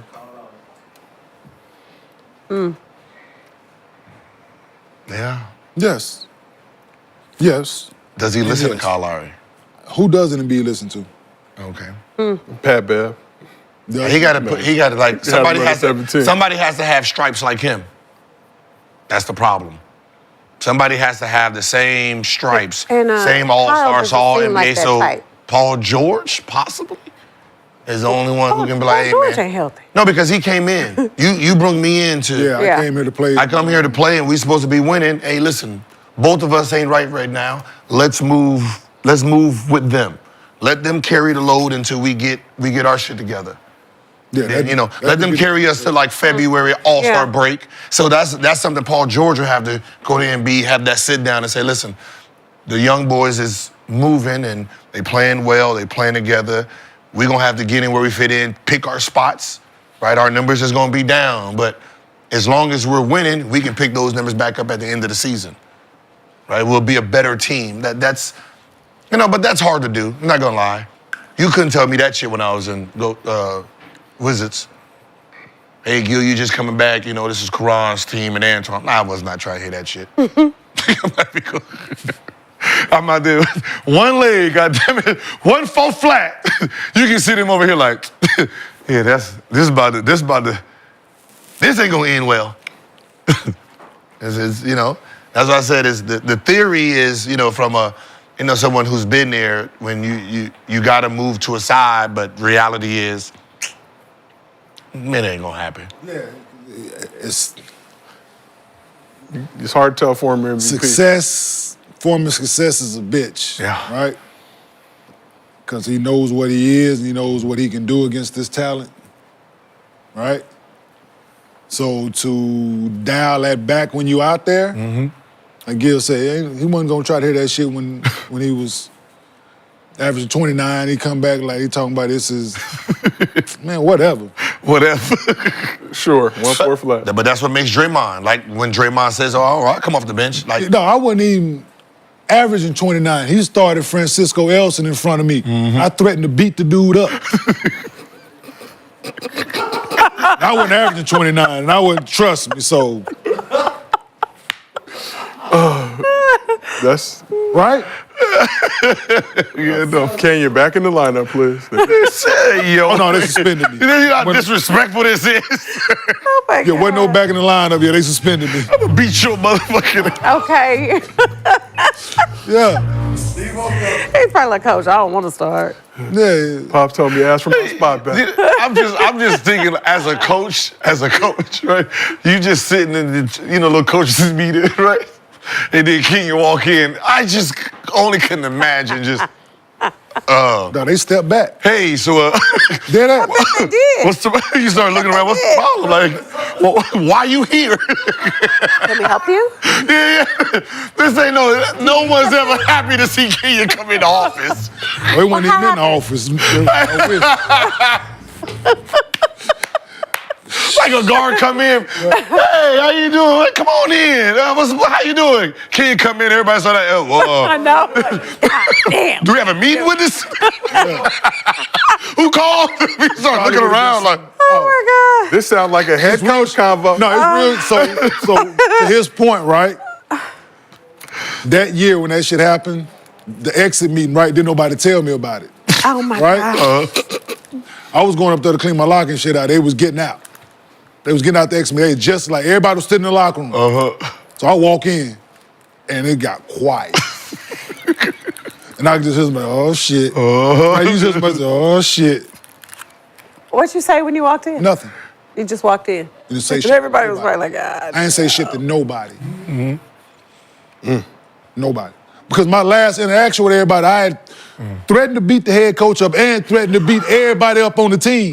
That was the last conversation I had with anybody. So was the head coach in the room when you walked No, in? he had just went, I had just missed Oh it. my God, did you? Right? Yeah, it was like, it was. Wait. But why'd you want to beat the head coach up? Oh, he played me 7 minutes in a playoff game. What'd you say to him? Huh? What did you say to him? Oh, man, I threatened that man's life. Yeah. Yeah, sure. No, I just, man, listen. Oh my God. Because I had made up to that point, right? I'm out there playing basically on one. I'm trying to get ready for the playoffs, man. We talked about this, Damn. right? If you my coach, we have a conversation, right? I'm gonna get ready. I'm gonna say out the last couple games, get ready for the playoffs, and you be like, all right, cool. And you played me 7 minutes. We just lost game one. Started the dude in game one, right? Got a problem. I don't. It ain't like I spazzed out in game one. You did it game one. I go to you after game one, we lost. Yo, I'm back in the lineup game two, we lost game one. Now I'm gonna start dude again. Okay.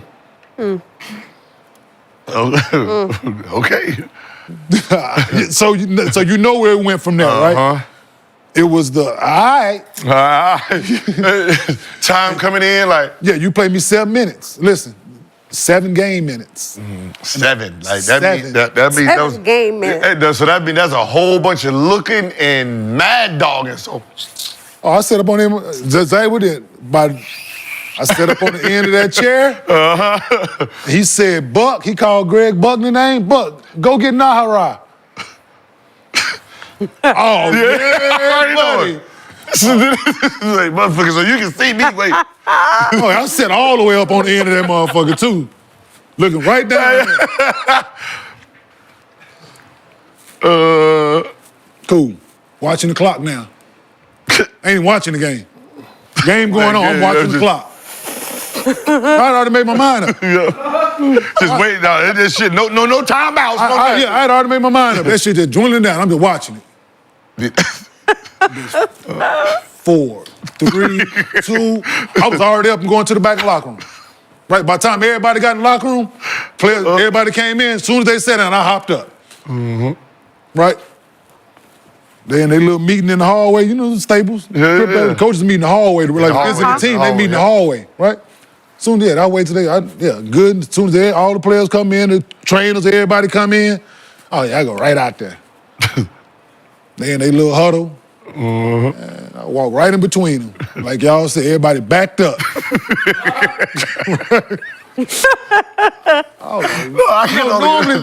Normally, assistant coaches grab, like, they ain't gonna let players go after a coach. They took a step back. Like, all of them. Shit.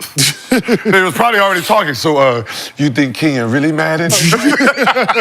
You gonna come out? Okay. Because I know I can't say I lost track of the game. That shit don't work with him. No. You know, you can tell a young person, you know what? Okay, Just I'm mad at you. the game got out of, you know, I forgot. I got your next game. That shit ain't working on Kenyon. Wow. No, but look, like, you know how that's how I knew, because when you're playing in a game and you see a player that's sitting at the edge like this doing one of these, you already know shit went south, right?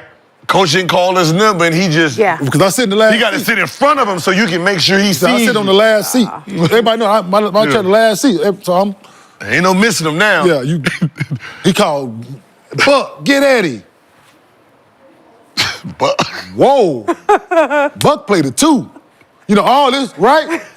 Greg Buckner, 2 guard, 3 at best. Eddie Naira played my position. He a 4. Damn, that makes it even worse. and as a player, dog, you be so like, you like, come on, coach. Right? He's right here, dog. Okay, don't do that. He's right. And you start, like, listen, because he's sitting there. So you start sitting, watching the game like this. So, Can ball go hear you? So he played on the team with Karan and Stackhouse. So he know, right?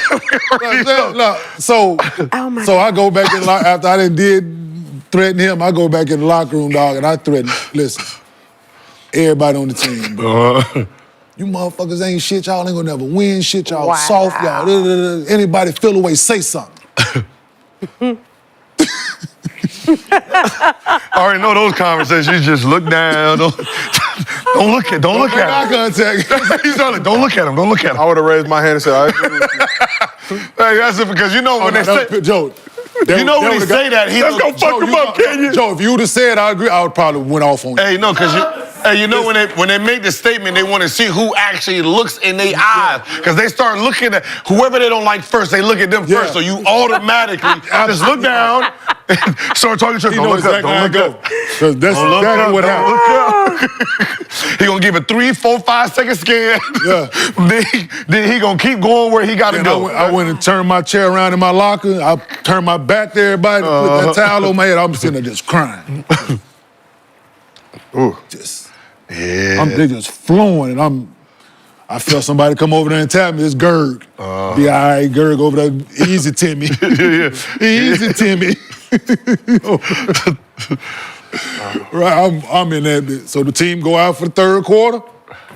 I'm still in the locker room. That was halftime? Yes. Oh, shit. The game was over. I thought that was the end of the game. That was the halftime. Yes. I said he played me 7 minutes in the second quarter. No, I thought we was talking about the game. I thought the game not was over. No. Damn. He was on the wall, man. He wasn't listening, bro. Wow. I gave you a whole. Listen, hold on. I thought it was the game. I gave you a whole game and a half. No. Game 1, right? Game 1, we lose. I come to you. First half of the second game, you on the same bullshit. It ain't finna get no better. No, wait, hold on. No, I'm not gonna give you the opportunity to keep fucking with me, so bro. you came in probably the last 3 minutes and then played the first like the 9-minute mark. Yeah. And didn't put me back in. Of the first half. Yeah, writing was on the wall, bro. Oh, shit, this is the first half. Yes. That changed. Yo, and what add insult to injury, right? Listen. Oh, my God. Because now you can't go nowhere. No, I can. No. I'm talking about the play. Oh, yeah. So, no. Listen, hold on. I called my assistant, right? Listen. Yeah, the game ain't over. Yo, I called my assistant. Every other game, you get a car service because, I'm leaving, we're playing at Staples. After the game, I'm getting the car, I'm not staying with, hey, man, where the car? You got a car here? At halftime? Man, at halftime. You know what I roll with? No I'm going to beat your motherfucking ass. No, I just hung the phone up. So you roll with somebody, right? Wow. So you were going to leave at halftime? Absolutely. 1,000%. So what'd you end up doing? Did you go back out? You didn't go back out? Late in the fourth quarter. With your clothes on. No, I still had my uniform. What's that uniform? My eyes were bloodshot red, bro. My mom called me. Missed calls I had from my mom, bro. Yeah. She didn't see me on the bench. So she thought something had happened. wow. Something did happen. Yeah, something did happen. Just wasn't she had thought. Like she called it. So she called the brother like, you made your mom and called my phone, bro. I'm like, hey man, just call her, tell her I'm good. But hey, he came. didn't want to talk to her. I didn't want to talk to nobody. Yeah. Had. I thought it was No, the had. No, because no. Now you have to put it all in perspective. So when he stayed back there, that third quarter bench. Yeah. It's normal, right? All right. Yeah, they looking. Woo! Right, you got to keep checking, make sure he ain't coming. No, that fourth quarter. Hey, he coming. Okay. So it was so we already know. Look, It was just a tap. Kenyon seat. Space. Oh, They sharing chairs. Scoot over. Two people sit on one. Two people sit on one chair. Sure, he had already lit the wick, right? He lit the wick when he said he was gonna start him game 2. Oh man. Right? Yeah. He lit the wick already. So by the end of the first half of the second game, it was go boom time. Like it was. Trust me. Hey man, I'm sorry, man. I just thought it was the game. No, not at all. I was like 7 minutes for the game. God damn. Like, you was sitting there just counting down. I wasn't gonna like, nah, this halftime. I wasn't gonna give you the opportunity to keep fucking with me. You had already been fucking with me. I wasn't gonna get. He already crossed the line. We were finna nip this shit in the bud today, right At now. halftime. Right now. I wasn't gonna wait. So did you? Oh shit! Twice today. I'm sorry, I did it earlier. The more I think about it, this motherfucker crazy. The more I'm just trying to think, like, halftime coming in, y'all thinking about the halftime speech. Oh my God, Gil! Oh my God, y'all are too much today. Shit, I spit. Because there's nobody. That's payback for The whole crew out here ducking. earlier, right? You spraying the crew, Gil? No, I see why You they. did it earlier. Right, I did it earlier. I see why they my backed God. up. They was not expecting that shit to happen. Not at all. That was the last thing they. God. Listen, hey man. I'm trying not to cry. Oh no. Oh shit. Like, Dad, Okay, but wait. So did you actually talk to Coach at half when you walked up in the? What? What happened? I called him fat motherfucker. I kick your ass. You playing with me out here? You lucky. Listen, What did he say, Kenyon? nothing. Not one What did word. the assistant say? Not one word. Oh my Yo. God. But Oh, you know this- what happened? All right, let's go out there and get him. No, that's Oh it. This my halftime speech was Oh shit. done. Yeah. So when you finished, you went back in the locker room? And cussed everybody on the team. Why? What they do? They played. It existed. They playing for him. All right, well, Oh God. What? Right? They playing for him. Oh my God. let's keep this No, thing dead moving. ass. Best we can This is, do. Oh, I believe you. I'm gonna say that. I'm gonna leave it alone because everybody else know this. Damn, I told this Gil. before. Had Spreewell never choked PJ Carlissimo, George would have got beat up. So we could That's thank the only thing that stopped you. PJ Carlissimo. I knew. What would you I know the result. No, what stopped him was it was only one half. No. No, because if he would have did the same shit in the second half, he would have been choked for sure. We're gonna give him an opportunity. Yeah, but he didn't go back out. If he would have held it in at the halftime Oh, and Lord. did Yeah, the second yeah. half, The game and it was was the same shit, that motherfucker was done. Oh yeah. I knew it, so I wasn't gonna give him an opportunity. Well, let's take a quick halftime break on this show and let you know that this Gil's Arena sponsored Oh by my Underdog. God. Go ahead and download the app. That shit was Use fun. promo code Gil, get up to $1,000 in bonus cash plus a special. Pick 'em. I was about to cry. Make sure you take higher on KJ Martin for anything that you do. But Chris Paul added another milestone to his Hall of Fame career on Sunday. So CP3 inbounded the ball to Wemby, who proceeded to hit a three. The dime was Chris Paul's 12,092nd of his career, passing Jason Kidd for second on the all-time assist list. Paul was honored during a Did you timeout. say 12,000? 12,092nd. 12? 12,092.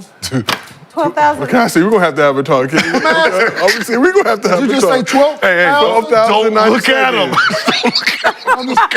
Whatever you said, I said. Kane, whatever you said, I said. No, I I'm saying, said. did you say 12 or 12? No, yep. Don't even look at him. Don't make eye contact. I'm just asking. I'm just asking. No, don't do it, Joe. Don't do it. Oh my God. Gil tripping. Kane, you told me to ask for my feedback. No. 12,092nd. Oh, shit. I know I stumbled on it because I was trying to do the math in my head. Because I thought you said 12,000. 12,092nd of his career, passing Jason Kidd for second on the all-time Hey, assist the list. chat can't even stop laughing. Oh my God. This shit's funny. Chad, y'all are some real haters, but appreciate it. The chat's like, don't look at him. Don't look at him. I'm just gonna read the rest of this with my head down now. 12,092nd Something wrong with y'all. of his career, passing Jason Kidd for second on the all-time list. Paul was honored during a timeout, standing ovation video tribute as the Spurs went on to get the win over the Pelicans. CP3 now has 12,099 career assists, but still got a ways to go to even get within striking distance of John Stockton, who holds the all-time record with 15,806 career dimes. But just reflecting on CP3's career, and we're going to talk Stockton in a second. Please, because let's talk Stockton. Because there's been we'll talk Stockton first, then we'll give CP3 his flowers. But there's been an outcry on social media saying some of those assists are fugazi. No, real assists. Yeah. Back then, it was real assists. But Back then, it was real assists. There was no that gather, two-step, to put the ball back down. You at home, we gonna give you the layup. No. Yeah. No, fuck that. Hold on, let's put some respect on John Stockton. Hold on. First and foremost, his durability and his availability is outrageous. Facts. Please, if y'all not in the know, go look up John Stockton each season, how many games he played year in, year out. Regular season games, not including. They're making the playoffs every year, too. He was. And deep run. But just look at his regular season games played year in, year out. He was. That's why he has 15,000 assists, 15. which nobody is going to touch. 15,000. I think It's one of those, man, like 17 of the seasons he played every game in that season. 17 seasons. Yeah, 17 seasons not he played including like a 82. lockout 50-game season, but I can tell you this: if he was the funny part is, That's light work. if he was a scorer, Boy, he will have the scoring record. that's right. If he was the actual scorer, yeah. he would have the scoring. I mean, you're talking about 17 seasons. That's why the guy he was passing it to is top. Led the NBA in assists for 9 straight seasons, from 88 to 96. On layups, because it was not like they had people who can actually shoot that 9 motherfucker from straight out there. seasons. Like it's impressive. That's No one's gonna break. It's one of those that's not gonna Yeah, be and broken. that's what I'm saying. CP3 had to play That is impressive. 6-7 more seasons even to get And close. average. Yeah. Come on, man. But let's shift it back to CP3. Yes. Obviously, longevity. I think he gets the knock because he's never won a ring in his career, but what he's been able to do. Neither did John Stockton. Exactly. Where does CP3 rank amongst the best pure point guards in NBA history? Pure points. Pure point guard.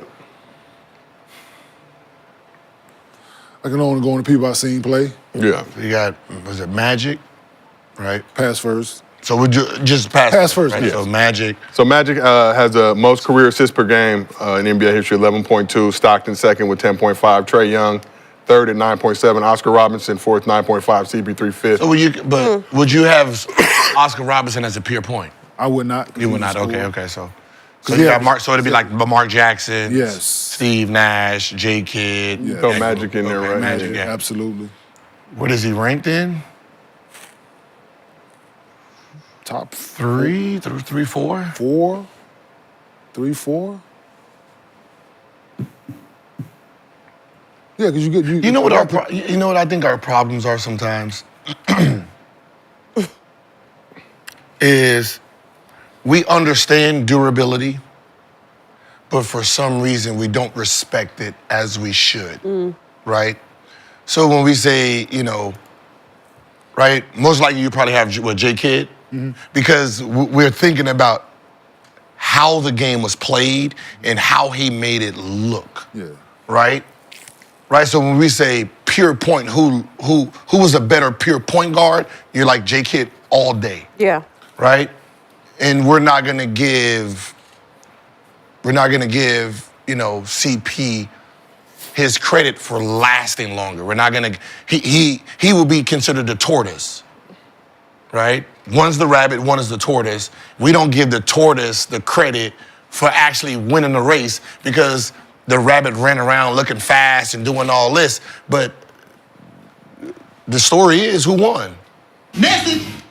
The tortoise actually won. So we do that. We do that a lot where we don't give him the full credit for being great for longer. Yeah.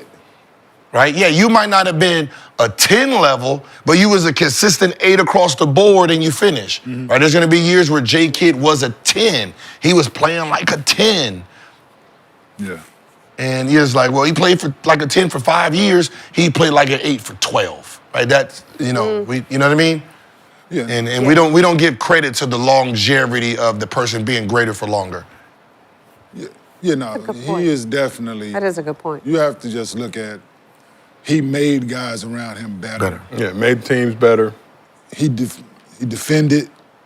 He defends still. He still Still defends, yeah. Like people don't think Chris Paul doesn't defend like Chris Paul defends. In the post, on the perimeter, he competes.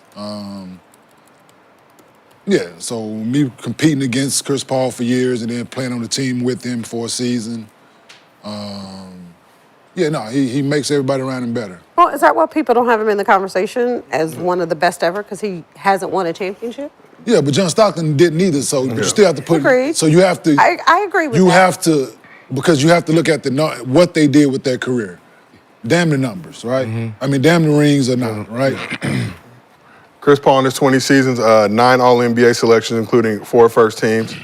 11 All-NBA selections, including 4 first teams. 9 All-Defensive selections, including 7 first teams. Yeah, no, man, he's a complete basketball player. He is one of the last of his kind. So enjoy while it's lasting, right? Because and for him to be in a situation he's in now wasn't a mistake. Young big needs a point guard. I speak from experience, right? Need a pass first guy to get the best out of that ability. And so them bringing J. Kidd in my second year was monumental. J. Kidd, Chris Paul is in Wemby's second year. So it's... Yeah. Spurs 22 wins last season. Obviously in 82 games. They're 12-12 this season. Like when we judge like guys who didn't win championships, right? Why don't we ever factor in the organization and like? Because people were limited in their thought process. Like it's like some of these guys that you say, well, he didn't win a championship. Some of these guys was never on a team that actually even had a chance to win a championship. Like they never actually got a chance to say this is there's no team Chris Paul has been on that went into the year like, oh, they're favored to win, and he failed. Right? That's never really been the case. Like him. They wasn't favored, but I think the Houston team, him and James, they had the best shot. Like they had the best shot, but they wasn't like one of them Clippers teams. Unfortunately, I don't want to do that. But one of them Clippers teams they could have, but the coaches that they had. They could have, but that's what I'm saying. It's like it wasn't lined up like you said. It could have been. But isn't that what we do when we talk about the GOAT? What, championships? Yeah. I know. If you didn't win a championship, you can't be considered no, because in that conversation. But all of them have, so. Like it's like Maybe on the men's because side. your organization Side, no. True. because your organization y'all are smarter. Because you got people that are smarter than the people that I got behind me. Doesn't make you better than me. Right? It doesn't, but that's how we do it. We, like Allen Iverson, right? Yeah. We can't say he didn't win the championship because he failed. They failed to put anybody with him that was good enough. Like they didn't put anybody in that Philly team around him that was going to have him win a championship. Like it was. I agree with you. You know what I mean? But that's what I'm saying. So we can't. When that conversation comes up, people immediately say, well, he or she can't be in that conversation of GOAT because they never won a championship. Man, there's just some. Yeah, but like I said, people's thought process don't let them go that deep into it to think about team and organization pieces they didn't have or they didn't build the team around that player's strengths. People don't think about that. They just look at the individual player. Because you might have a hell of a season, but the pieces around you or that team that the organization put together, like there's no way in hell you're ever going to win a championship. But it doesn't mean that you're not the player that you are. Because everybody that we think of, right, the ones who we consider greats of their era that didn't win it, that we know of, right? Not the guys but before us, yeah. Charles, Pat. See, Charles had teams that he could have won. Could have, but I'm saying, he but didn't. Charles didn't. Uh-huh. They don't diminish what he. Did Pat ever have a team that? I don't think so. Because Because they're in the East, right? So you're playing against that monster, Karl Malone and Johnston. Yeah, right? that's what I said. So it's Like just- those. So guys, now you put CP in there. You put who else? One of the greats. Who we Steve Nash. Steve Nash. Do you put James Harden in that? Eventually, Yeah, he never. yeah, you have to. Right now, because he's there. He hasn't yet. Probably won't. Probably won't, unfortunately. But But made the playoffs every, you know what I mean? made the playoffs. Yeah, I mean, yeah, made the playoffs. You That's couldn't have that's a made the great playoffs, accomplishment. right? Absolutely. But that's consistency. But Yeah. whatever you want to add after it, Yeah. right? Yeah. So there's room for anybody's interpretation of why he didn't, right? Made the playoffs every year, but Yeah. right? It's But they say didn't win a ring, but obviously you guys have all hooped. Sheryl, you won, 4 chips in your time. But y'all know how hard it is to actually win those championships. Yes. So when you hear people who've never done it try and diminish and take down somebody's accomplishment, we know how hard it is just to even get to the league at Yeah. all. Like I said, you got just things you just No. got to factor in all of it. Like you have to factor in it all when you're making arguments about who's the greatest, who's above who. Like team organization has to play a part, right? Because just like in football, I'm pretty sure there's baseball, football. There's a team you get drafted to. It's a grave. It's a graveyard. Right, so Yeah. And you're like, damn, I hope I few don't go to teams. that too. however long you're in that graveyard, that's your career. Yeah. Right? So you sitting there like I mean, before you got drafted to the Clippers, you have no legacy. Like, let's just think about it. Before, newer, any Clipper, who gives a fuck how good you were supposed to be? Your legacy was done. You had none. because it was Because the 3 years and done. The organization itself was not trying to win. They were just, you come in, we pay you your rookie salary, you get the fuck on. So 3 of your years, 4 of your years is wasted. But that counts against you. Yeah. If you're in Charlotte, what is your legacy? Let's just be honest. What is your legacy there? You can't be a great. There's a reason all the great. When you think of the top 50, when you think about the top 50, was it 38, 39 came from big city teams? I think the smallest market in top 10, if we think about the top 10 right now, only Tim Duncan from a small market team is in there. Lakers, Chicago, Boston. What's happening? What the fuck? So so being in an organization that's about winning is helpful to your career, right? Yeah. Dodgers, Yankees, Sox. More Dodgers beyond. But I'm just saying, you land as a baseball player in those three, and you're good, you're a Hall of Famer. The rest of y'all gotta really Put in their work. put in work just to get to the Dodgers, Yankees, and Red Sox, so people can see who you really are. Put the Astros. Put the Astros in there too. Astros. Yeah. Don't be a hater. Recently. Yeah. Don't be a hater. Recently. Situations Well. going on Recently. in Houston. Well, they were doing a little, some extra benefit. like- Everybody talking about LeBron. Yeah. Los he went to Angeles Miami. Laker LeBron James. When he went to Miami, he won those 2 chips, then he came back. Hey, y'all. Got my legacy. Come on back home. Thank you, son. Right? Did bring a trip to Cleveland. He got his badges somewhere else and then came back, just to be honest. That's real. Am I he saying did. something wrong? No, you're not good. No, he did. He went and got badges somewhere. He got the unlock keys somewhere else He did. and then came back because nobody else wanted to come there to help him unlock a small market and win a championship. Tim Duncan won 5 championships, and when you talk about greats, everybody was like, yeah. He was all right, yeah. Best power forward of the game. Yeah. So what about this Kobe, LeBron, Jordan, Magic, Bird, the big 3 talk of Boston, Chicago, Lakers greats. That's fair. your teams, and that's your top 10. Let's keep this moving and talk about a situation going on in South Beach. So news coming out of Miami today. Shams reported that the Heat are open to listening to offers for Jimmy Butler. Butler reportedly prefers to join a win-now contender if a trade is made. And local reports out of Miami indicate that the Heat star did not speak to media after practice today following the release of this report. So we look at the Heat right now.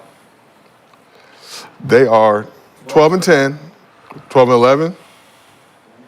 Hold on. You're absolutely 12-10 right now, 5th in the Eastern Conference. Jimmy Butler. Well, it's like NIL right now over there, huh? Jimmy Butler, last year of his deal has a player option this summer, so it can become an unrestricted free agent if he so chooses. So the Heat are kind of in a tough situation. They've got until Black History Month to decide if they want to keep him on the roster or. Yeah, you can't trust Jimmy, boy. That motherfucker look you right in your eye, be like, yeah, I'm right here with you. And then as soon as he leaves, opt right out of that goddamn contract, and you get nothing for him. Yeah, there were reports that he wanted one this summer, but decided to bet on himself. The Heat did not give him an extension just based on how the team had been. Pat Riley was pretty stern in saying that they were going to wait and see. I get it. But should the Heat move Jimmy Buckets before the trade deadline? And I'll just be honest, they have no choice. Just turned 35 years old. At this point, they really have no choice because he's one of those. He's like Kawhi. He can go into free agency and then wake up and just be like, I don't even want to be here no more, and go. And you got nothing for him. And he can go to that same team that you was going to trade him for. They just added him. So, it's one of those things where it's like, what do you think Jimmy's going to do? If you can't confidently say he's not going to opt out, then you have to trade him. I mean, he's surely going to opt out, probably. But it's just a matter of, am I going to stay here or what's the bread going to look like? Jimmy got some fuck you in his system. I know, right? A good deal. A good deal of it. He got fuck you in his system to a high degree. So, yeah, to your point. Like this is like just people you just got to look at, like how his exit in Minnesota, right? Give me the third team, whoop this ass, and then do an interview right after talking about like, yeah, he moves by his own beat. So, if you're Golden State Warriors, you're talking about Kuminga and them, yeah. What about the Bucks? I was about to say Milwaukee. Moving Middleton, maybe some other pieces.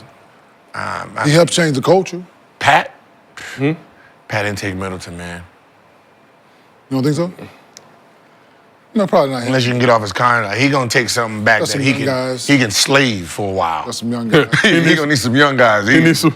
Yeah. He gonna Need you in You got the some young field. talent over there. put him in the field. You got some young shooters over there. Yeah.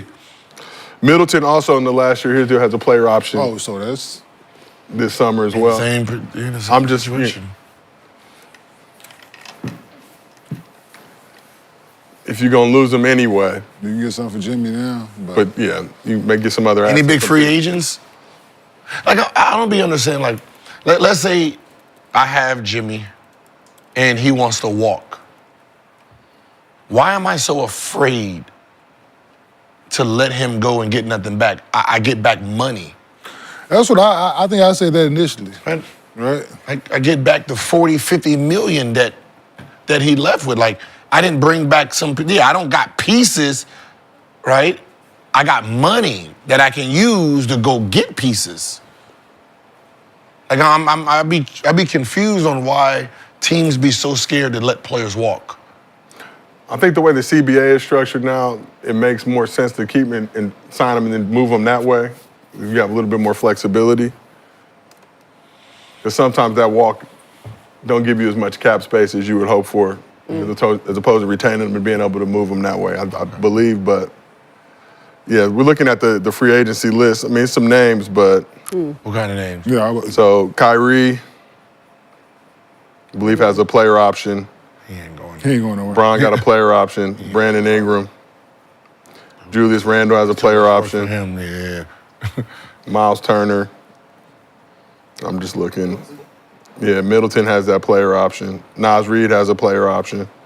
D'Lo will be a free agent. Yeah. Then some restricted guys as well in that mix, but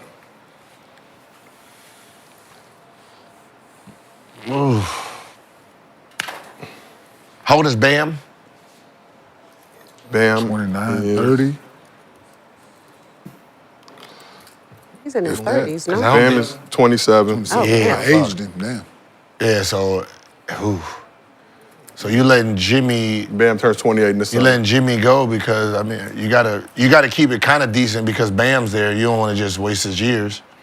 You got him, Tyler Hero. Out of hero, so you gotta bring. Kuminga could be good for them, right? But we had talked about that earlier in the Warriors section. Do you want to now pair 37-year-old Steph With Jimmy Butler. with Yeah. Because you already have that position. the 35-year-old? Is Jimmy that guy, though, to push you over the hump to win a championship with Steph? So I don't, I already have. yeah. I already have a Draymond that keeps order.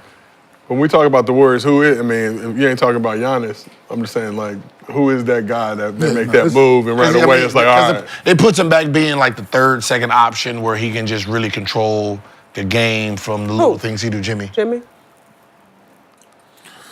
There's a lot of what ifs in this situation, man. But you do think, obviously, with him having the player option, become a free agent, knowing his track record of saying, fuck y'all.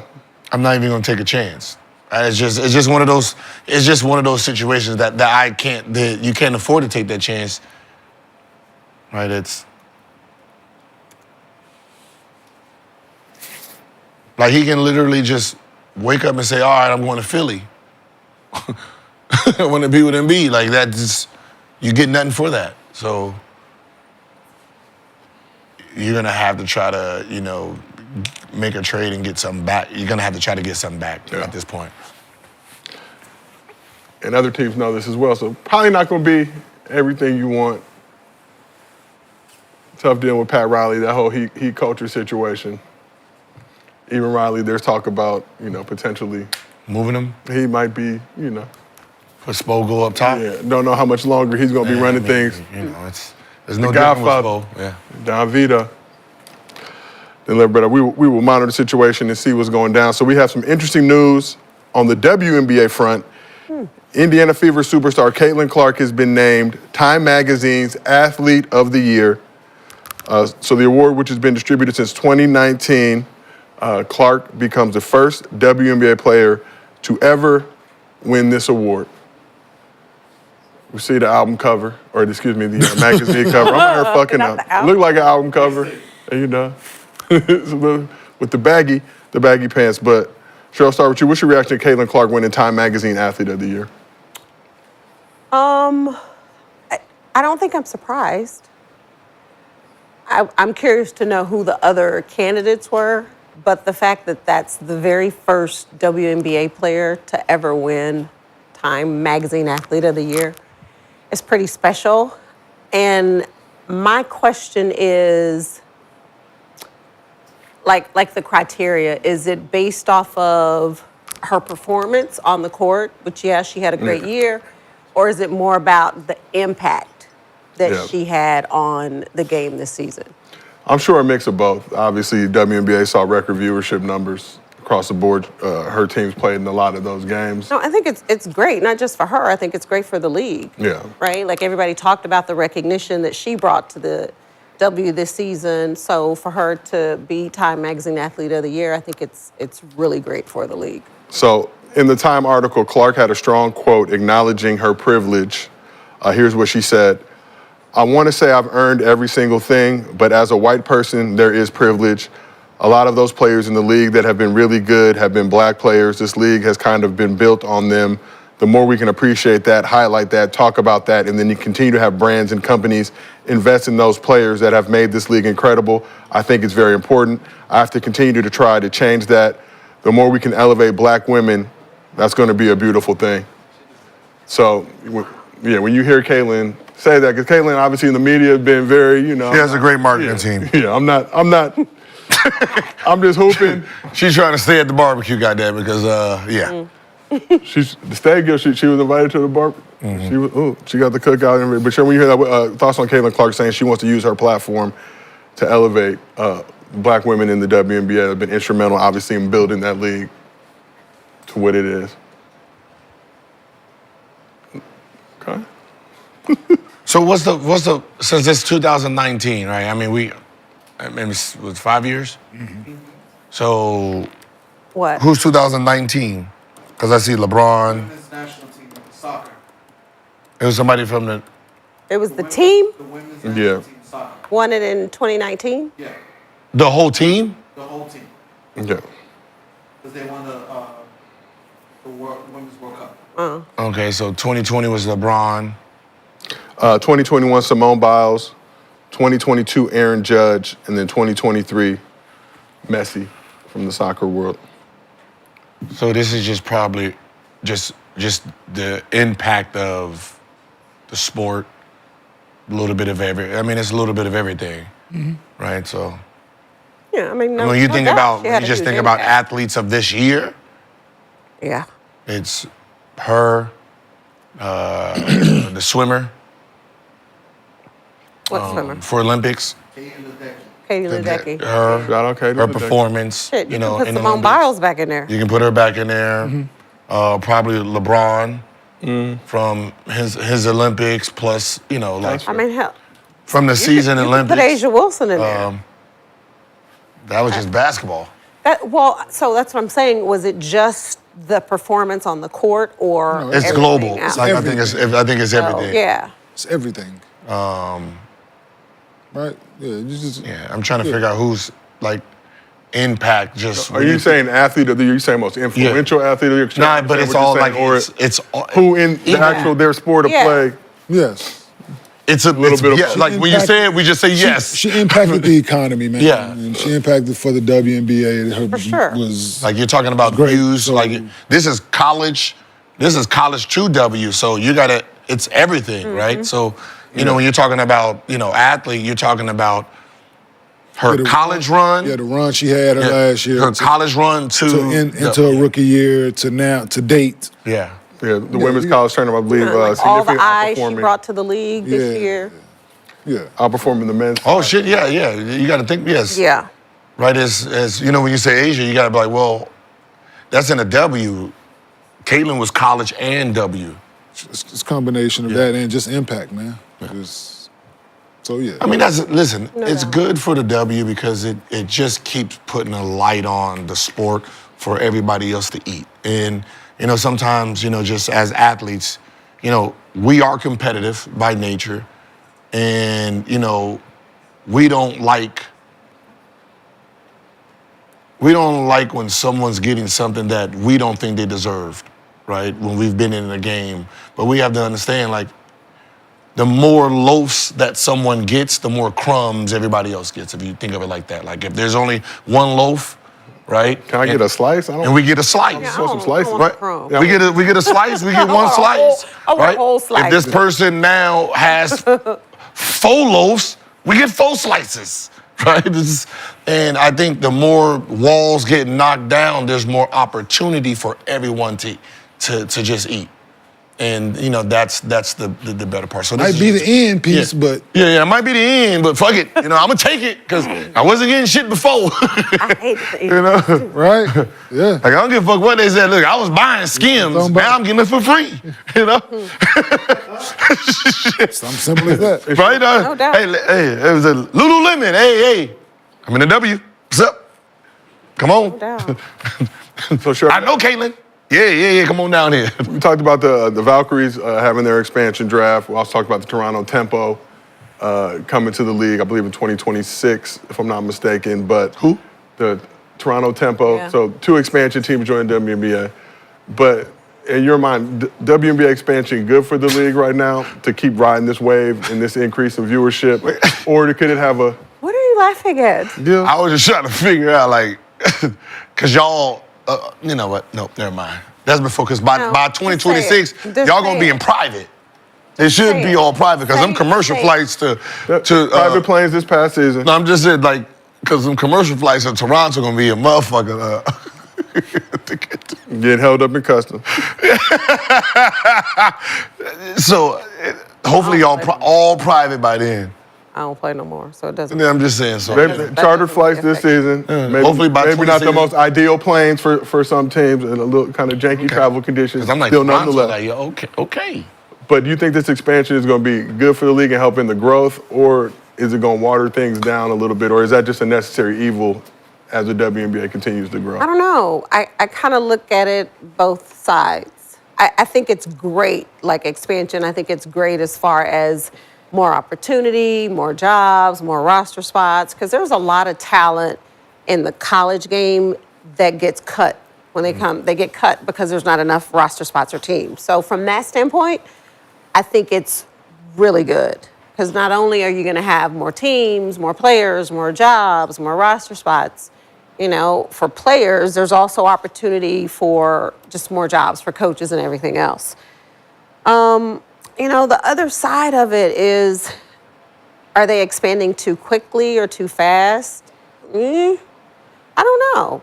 Yeah, so 44 games, I believe, next season. The finals will be a 7-game series next season. And the reason why I say I don't know is because I think people are finally like they're talking about it. They're excited about it. You got sponsors who want to be a part of it. You they just want a piece, right? The fact that we're actually having this conversation says how much the league has grown and how excited people are about it. And then when you have players like a Caitlin, a Angel, even a Kate Martin, a Rakia Jackson, the new class that came in, I felt like they really took it to a different level. They brought in new eyes. They brought in people who've never watched the W before. And if we can continue to go down that route, I absolutely think it's great timing. I think it's good for the league, and I think it's in a good place.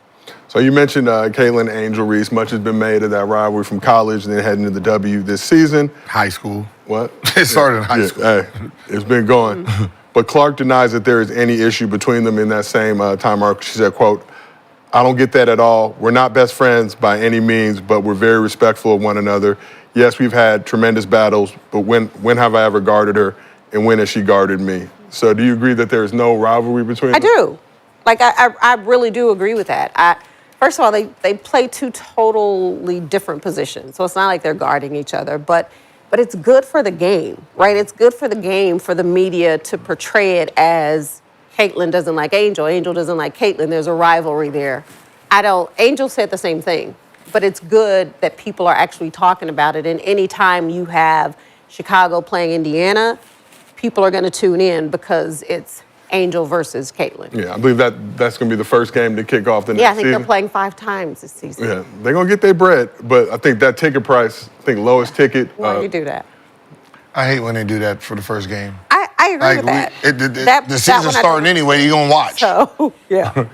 And then they're playing each other 5 times. 5. But that ticket, though, the lowest ticket price, I think, was higher than 29 of the 30 NBA opening games from this past season, at least according to the report. So you gotta understand what you're saying, because you've been adamant about that across different sports, about not wanting to put 2 of your best teams head-to-head against each other. So one's got to start with a loss. But The reason is the numbers is already showing that both of them have an impact on viewership, right? So if Caitlin's selling 20,000, Angel Reese is selling 15, 16, me putting them together to sell 20,000 makes no sense to me. Right, one already sells 20,000, one sells 15. No, it's true. Like, so I would rather have them play somebody else. Yeah, you play this person, get your 20,000. Yep. If we match you up with somebody, you're gonna get naturally 15. You might fuck around and get 20. It should be a double header. Put New York, they wanted New York against Angel Reese and either against Caitlin Clark. They both, you put them against either Like one. that's what I said, there's matchups that you can put use Asia that make sense. and Vegas on in game 1, you got the viewership. Double hitter, back to back, got your viewership. Back to back. Right? Yep, I'll put Caitlin second. No doubt. Put Angel first, Caitlin second, so you forcing them to watch fucking 3 hours of TV. So they're playing that game right now, scheduled in Gamebridge Fieldhouse. I mean, it's one thing if you do that game, you do it in Lucas Oil Stadium where the Colts play, and you try to now smashing the tennis, or make How about it. this? They're still learning. That's all of it. All we can say is when it comes to capitalizing right now, they're still trying to figure it out. Yeah, but we saw that with the Fever Sparks game this year was supposed to be, I believe, at Long Beach State. Moved it back to crypto, ended up getting record crowd in there. Yeah, they're still So if figuring you it want to out. make a spectacle out, I can see that. But Sheryl, like you mentioned, they're gonna play each other 5 times. So Yeah. Yeah, I wouldn't. Rick's gonna be doing several points throughout that season. We're gonna get those numbers back where they need to be. Yeah, that I don't know, 5 times to me just seems a little Is it too thirsty? much.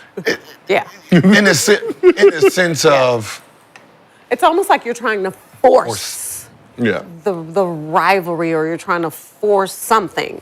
Like 5 times is like, really? Because to your point, regardless of who Indiana is playing, you're going to get 20,000 people. And Angel's going to bring another 15, 16, 17, 18, maybe 20.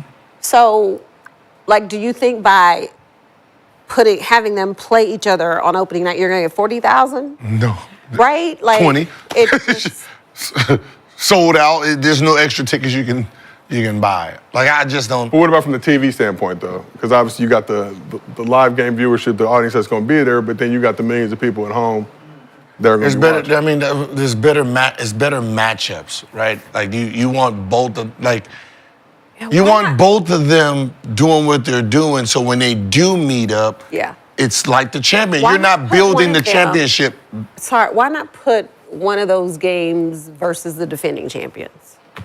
Because people are going to want to watch the Liberty also. And so if you have the Liberty versus the Fever, like, That's a. it's a pretty good game for Then you opening. have Chicago Angel and the versus Aces. yeah, Asia, Yeah. right? Right. That's Asia gonna cook. Asia gonna cook, though. I'm just yeah, but it Or don't matter. You have Paige Beckers, right? Who's going to Dallas, that everybody is talking about. So let's do Paige Beckers versus Caitlin Clark. That's more of a That used to be rivalry. You know used what to I be mean? the order. It Yeah, was, you know. yeah. It was Paige Paige. Beckers, Caitlin Clark, and then Yeah, Paige she was got a- hurt and she yeah, had she all was these an afterthought. injuries. Yeah, like people are excited about that rivalry. Yeah.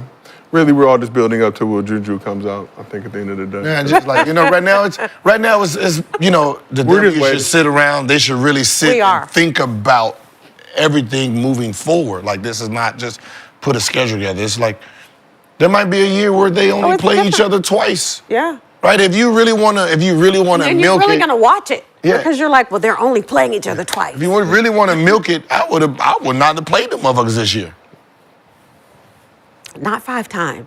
I wouldn't have played them. You're going to have the opposite effect, you think, with the 5? Is there? I'm just saying, I wouldn't have played People them are this still year. gonna watch, but I think it has a different effect if you know. You Yeah, if oversaturate, you though, at that know point. they're only playing each other once, right? Then you're like, damn, I gotta make sure I watch this game. Or that's a hot ticket. Yeah, but take you know they're playing each other 5 times, so you're like, well, I can miss the first 3. Yeah, I that's ain't true. in no hurry.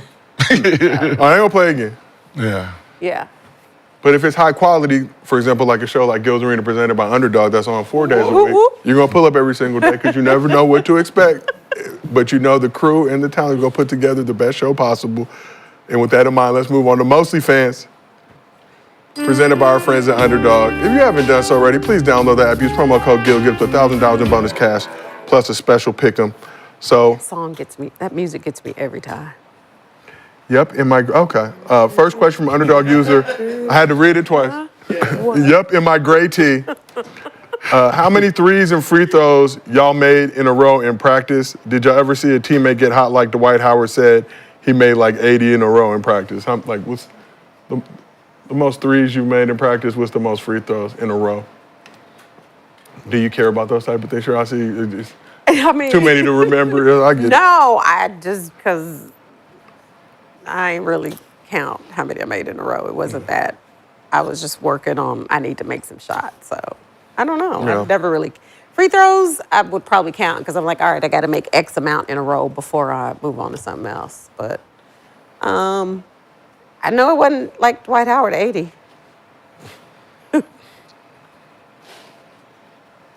See, okay, so we used to do that 100 3-point. It was the Boston Steph has was it 95 and 94? Yeah. I have 100 out of 104. Okay. I have 97 out of 100. Okay. Threes. Yeah, You but threes? I don't remember how many I made in a row though. Yeah. Like I don't know how. Like Is this something you actually shouldn't even care about?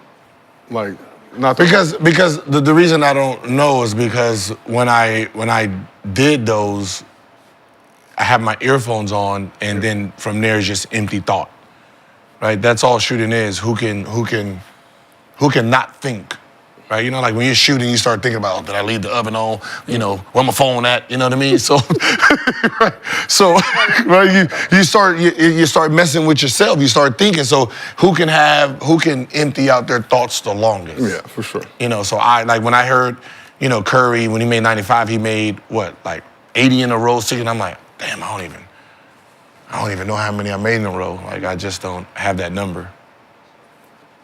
Who's counting? No clue. Who's counting while you're working out? It looks great in practice. What happens when there's a hand in your face with Yeah. 20,000 people in the air? You know. You're doing it for that, but But, I mean, I know like just like stuff I can remember, like 42, like just jumpers, like, you know, you're counting, playing against, you know, Sam Cassell or something. You know what I mean? Like we're shooting and, you know, trying to beat him. Like, but other than that, it's like when it got to working out and I'm shooting like 100, you know, 500 shots. Yeah, I don't. Okay. For sure. Let's move on to our next question from underdog user 14flat. How much do you think Zion would benefit from a change of scenery? yeah, I think it'd be good for 100%. him. 100. I just don't think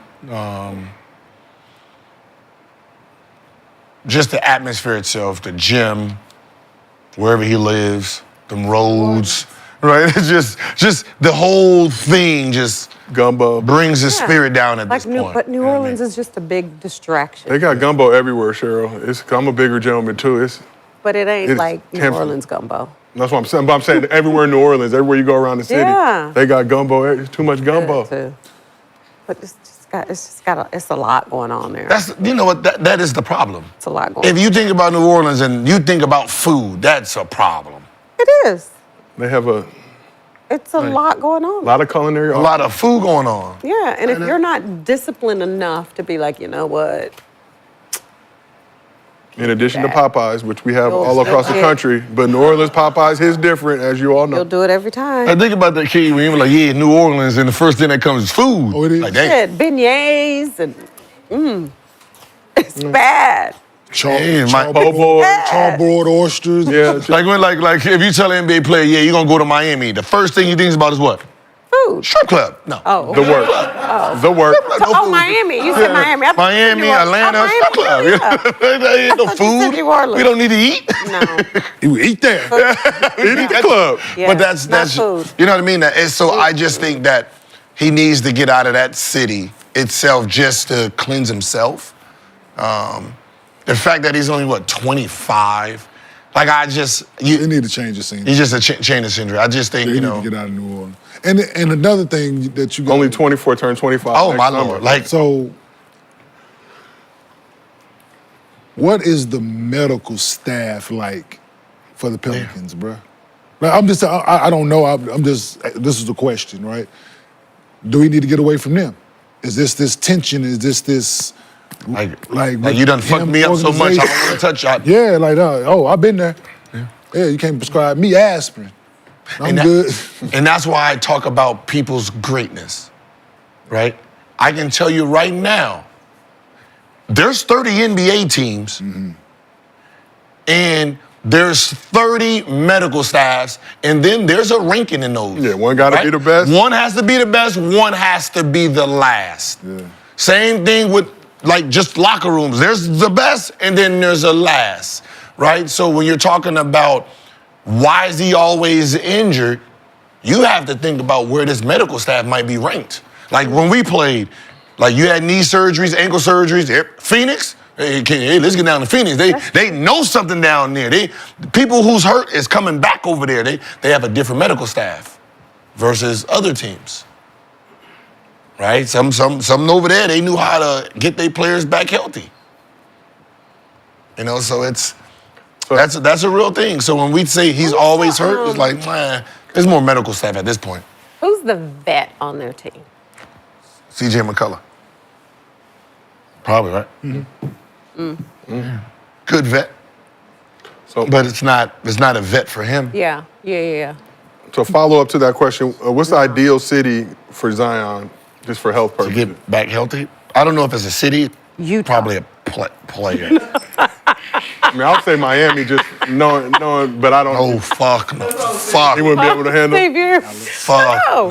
Oh, I see. He's cultured, Gil. Hell no. Gil? Huh? Shit, Utah. Send him to Utah. Now that's impressive. You gotta have That air is musty in Salt Lake City. Musty air. That's, you got to give John Stockton even more love. No, Cali? get your hair. Los Angeles, perhaps? City closes at 2 for him, so it ain't really. I mean, you can still find after spots, but it's still Right. Is that a thing? You know what yeah. 2 p.m. Is Like that a thing for him? what? Does he go out? In the Eddie No, Winslow no, film? no, he don't go out. But some of the things that he attaches to, he looking like we looking. He's Googling worst females possible. There you go. When you're looking for females, I'm like doctor, swipe, lawyer, swipe, stay-at-home girl, swipe, right? Stripper, here we go, right up my alley. What are you looking like? Right up my alley. You know what I mean? So, so there's really certain cities like, and then it still has to be what type of people, what type of players that are going to be in the locker room with him that can help him in that journey, right? So, having him around somebody like Giannis, that'll help. Right, doing the extra work, keeping his body fit, that can help. You know what I mean? Just seeing a guy who probably take care of his body, who lives, who does all the extra stuff. You need those. Hanging out with a whole bunch of skinny 20-year-olds that's talking about drinking and going to eat, that don't help. Like him hanging around Brandon Ingram, No. Brandon Ingram like, let me get 4 of them hamburgers. Me too. Like, wait, no, wait, whoa. Different metabolism. Whoa, wait a minute. This is not monkey see, monkey do here.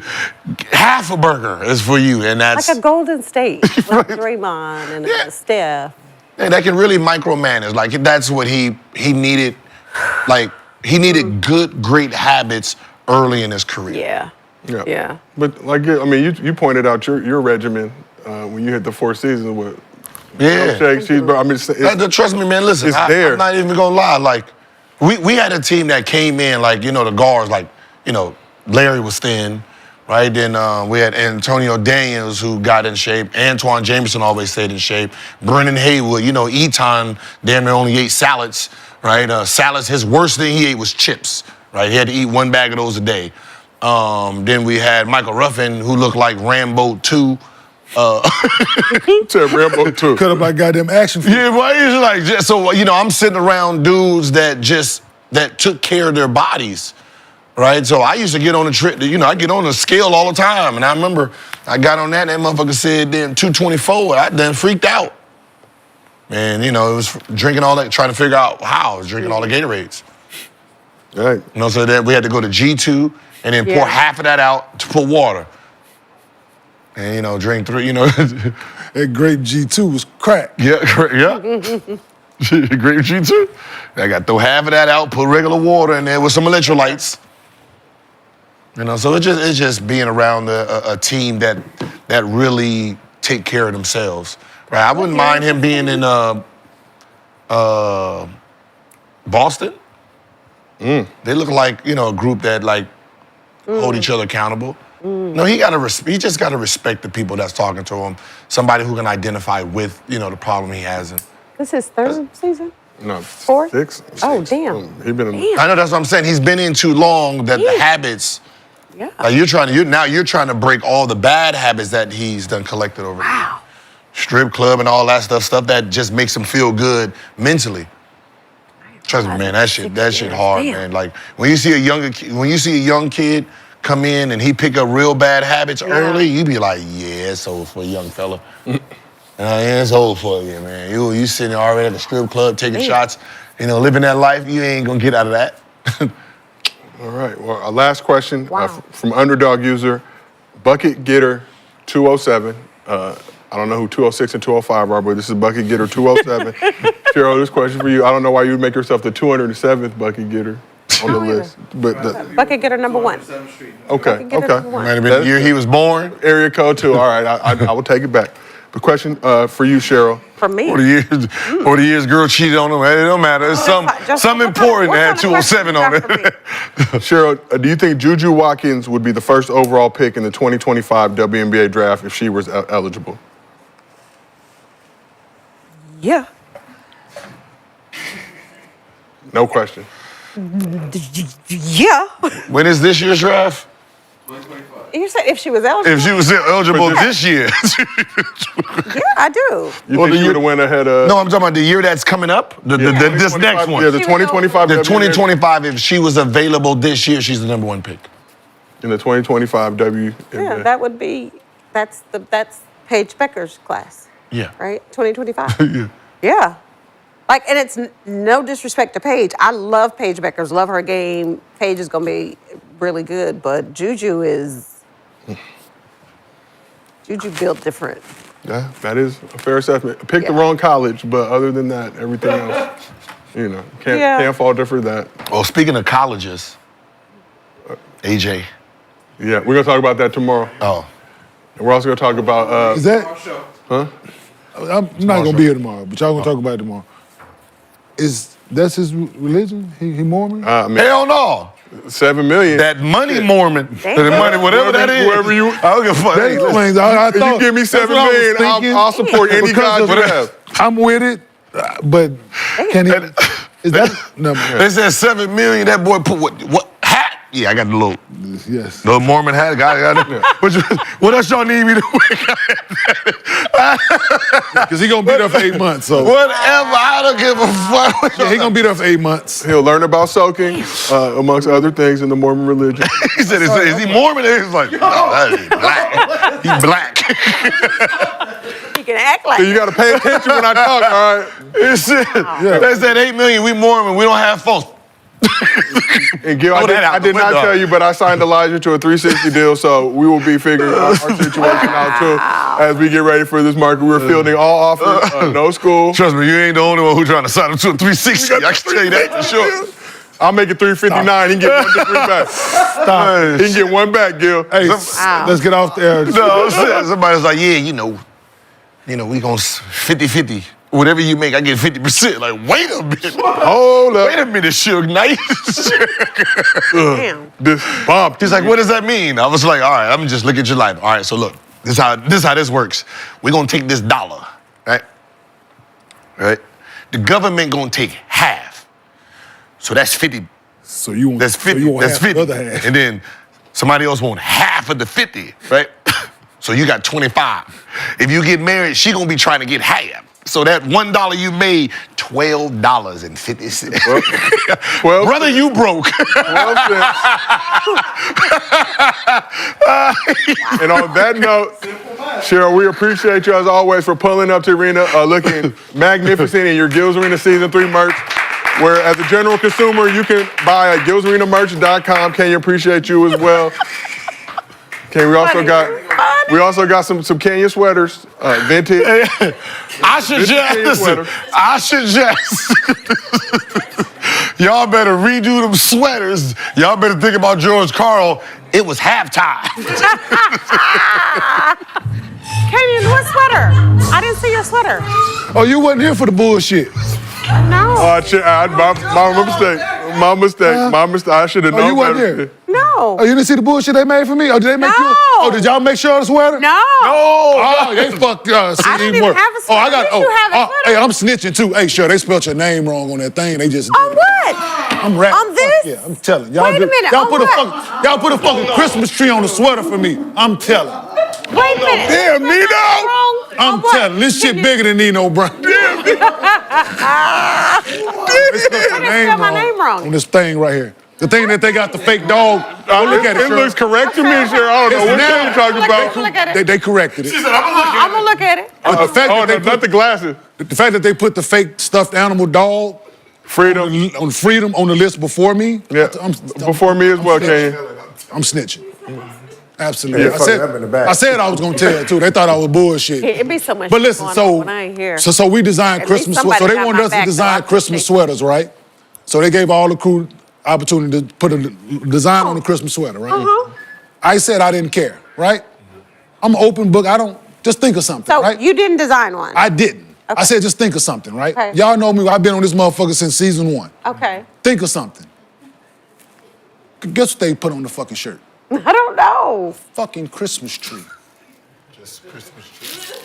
Yeah, I'm told it is actually a Kwanzaa tree. What's wrong with When you think of me, when you think of me to design something, it? do Wouldn't you? have been a Christmas tree. Thank you, Cheryl. No. Right? Okay, just A long list I of would've shit. done That's Christmas Rashad's. Yeah. That's Brendan's. Yeah. Right? That's the Knicks. That's mine. That's Alexi. That's Kenyon's. So yours looks like Lexi's. Thank you. Her shit gonna have rhinestones on it, they said. Kenyon, we can get you rhinestones At least if you you want got something. We will, no. Cheryl, yours. Like I said, Mine is sure, like I blank said, face. listen. So you buy one of theirs and they give you mine for free. Right? I'm hearing reports though that your sweater is moving though. So first color was gray, right? The first one they sent, the color was gray. Then I look up into some bullshit burnt orange. Right? Damn. In honor of Texas, a fine state. But that's not, that wasn't the thought process, trust me. No. Listen, they didn't ask At me this. least you have one. They didn't ask me what my favorite color was, right? They could have like, but then. Who was that? Is that but then, Steve? No, Is that no, Steve? Steve had nothing to do with this. See, so my thing is, right? Well, that's what you think, So, Kenyon. no, Steve didn't, trust me. Because Steve would have sent it, so this is what my thought process is behind it, right? When you came up with the design, you wouldn't they show think, it to you? but- thank you, Cheryl. When you think like, let me show him this to see. Yeah, and be like, do you like this? Because when have I ever been quiet on this motherfucker? That's Never. Thank never. you. fair. Got something to At say. least you have one That's fucked up that that they you make can one, be Cheryl. mad about. That's fucked up that they make one, Cheryl. We're in the process of addressing I got yet shit. another group. See, the problem we have I ain't here have a is thing. why we I got to ain't keep have a addressing thing. shit for I y'all to give Cheryl her just due is what I'm. Nothing. I merely host Kenyon, as you know. That's all it says in my contract. Nothing. Merely host. Mine had two Christmas trees. See, you speak the truth. Tebow in here, Tebow. Hey, Tebow meets Tebow. hey, I can tell you this, Rashad's is sold out. see? Oh. Of course, he had a great design. Kenyon, we will get you theirs as well. But on that All note, sizes. this has been We've been on the air the whole time. this has been another episode of Gil's Arena presented by Underdog. Whoa, whoa. We will see y'all tomorrow. We're still on the air? Yes.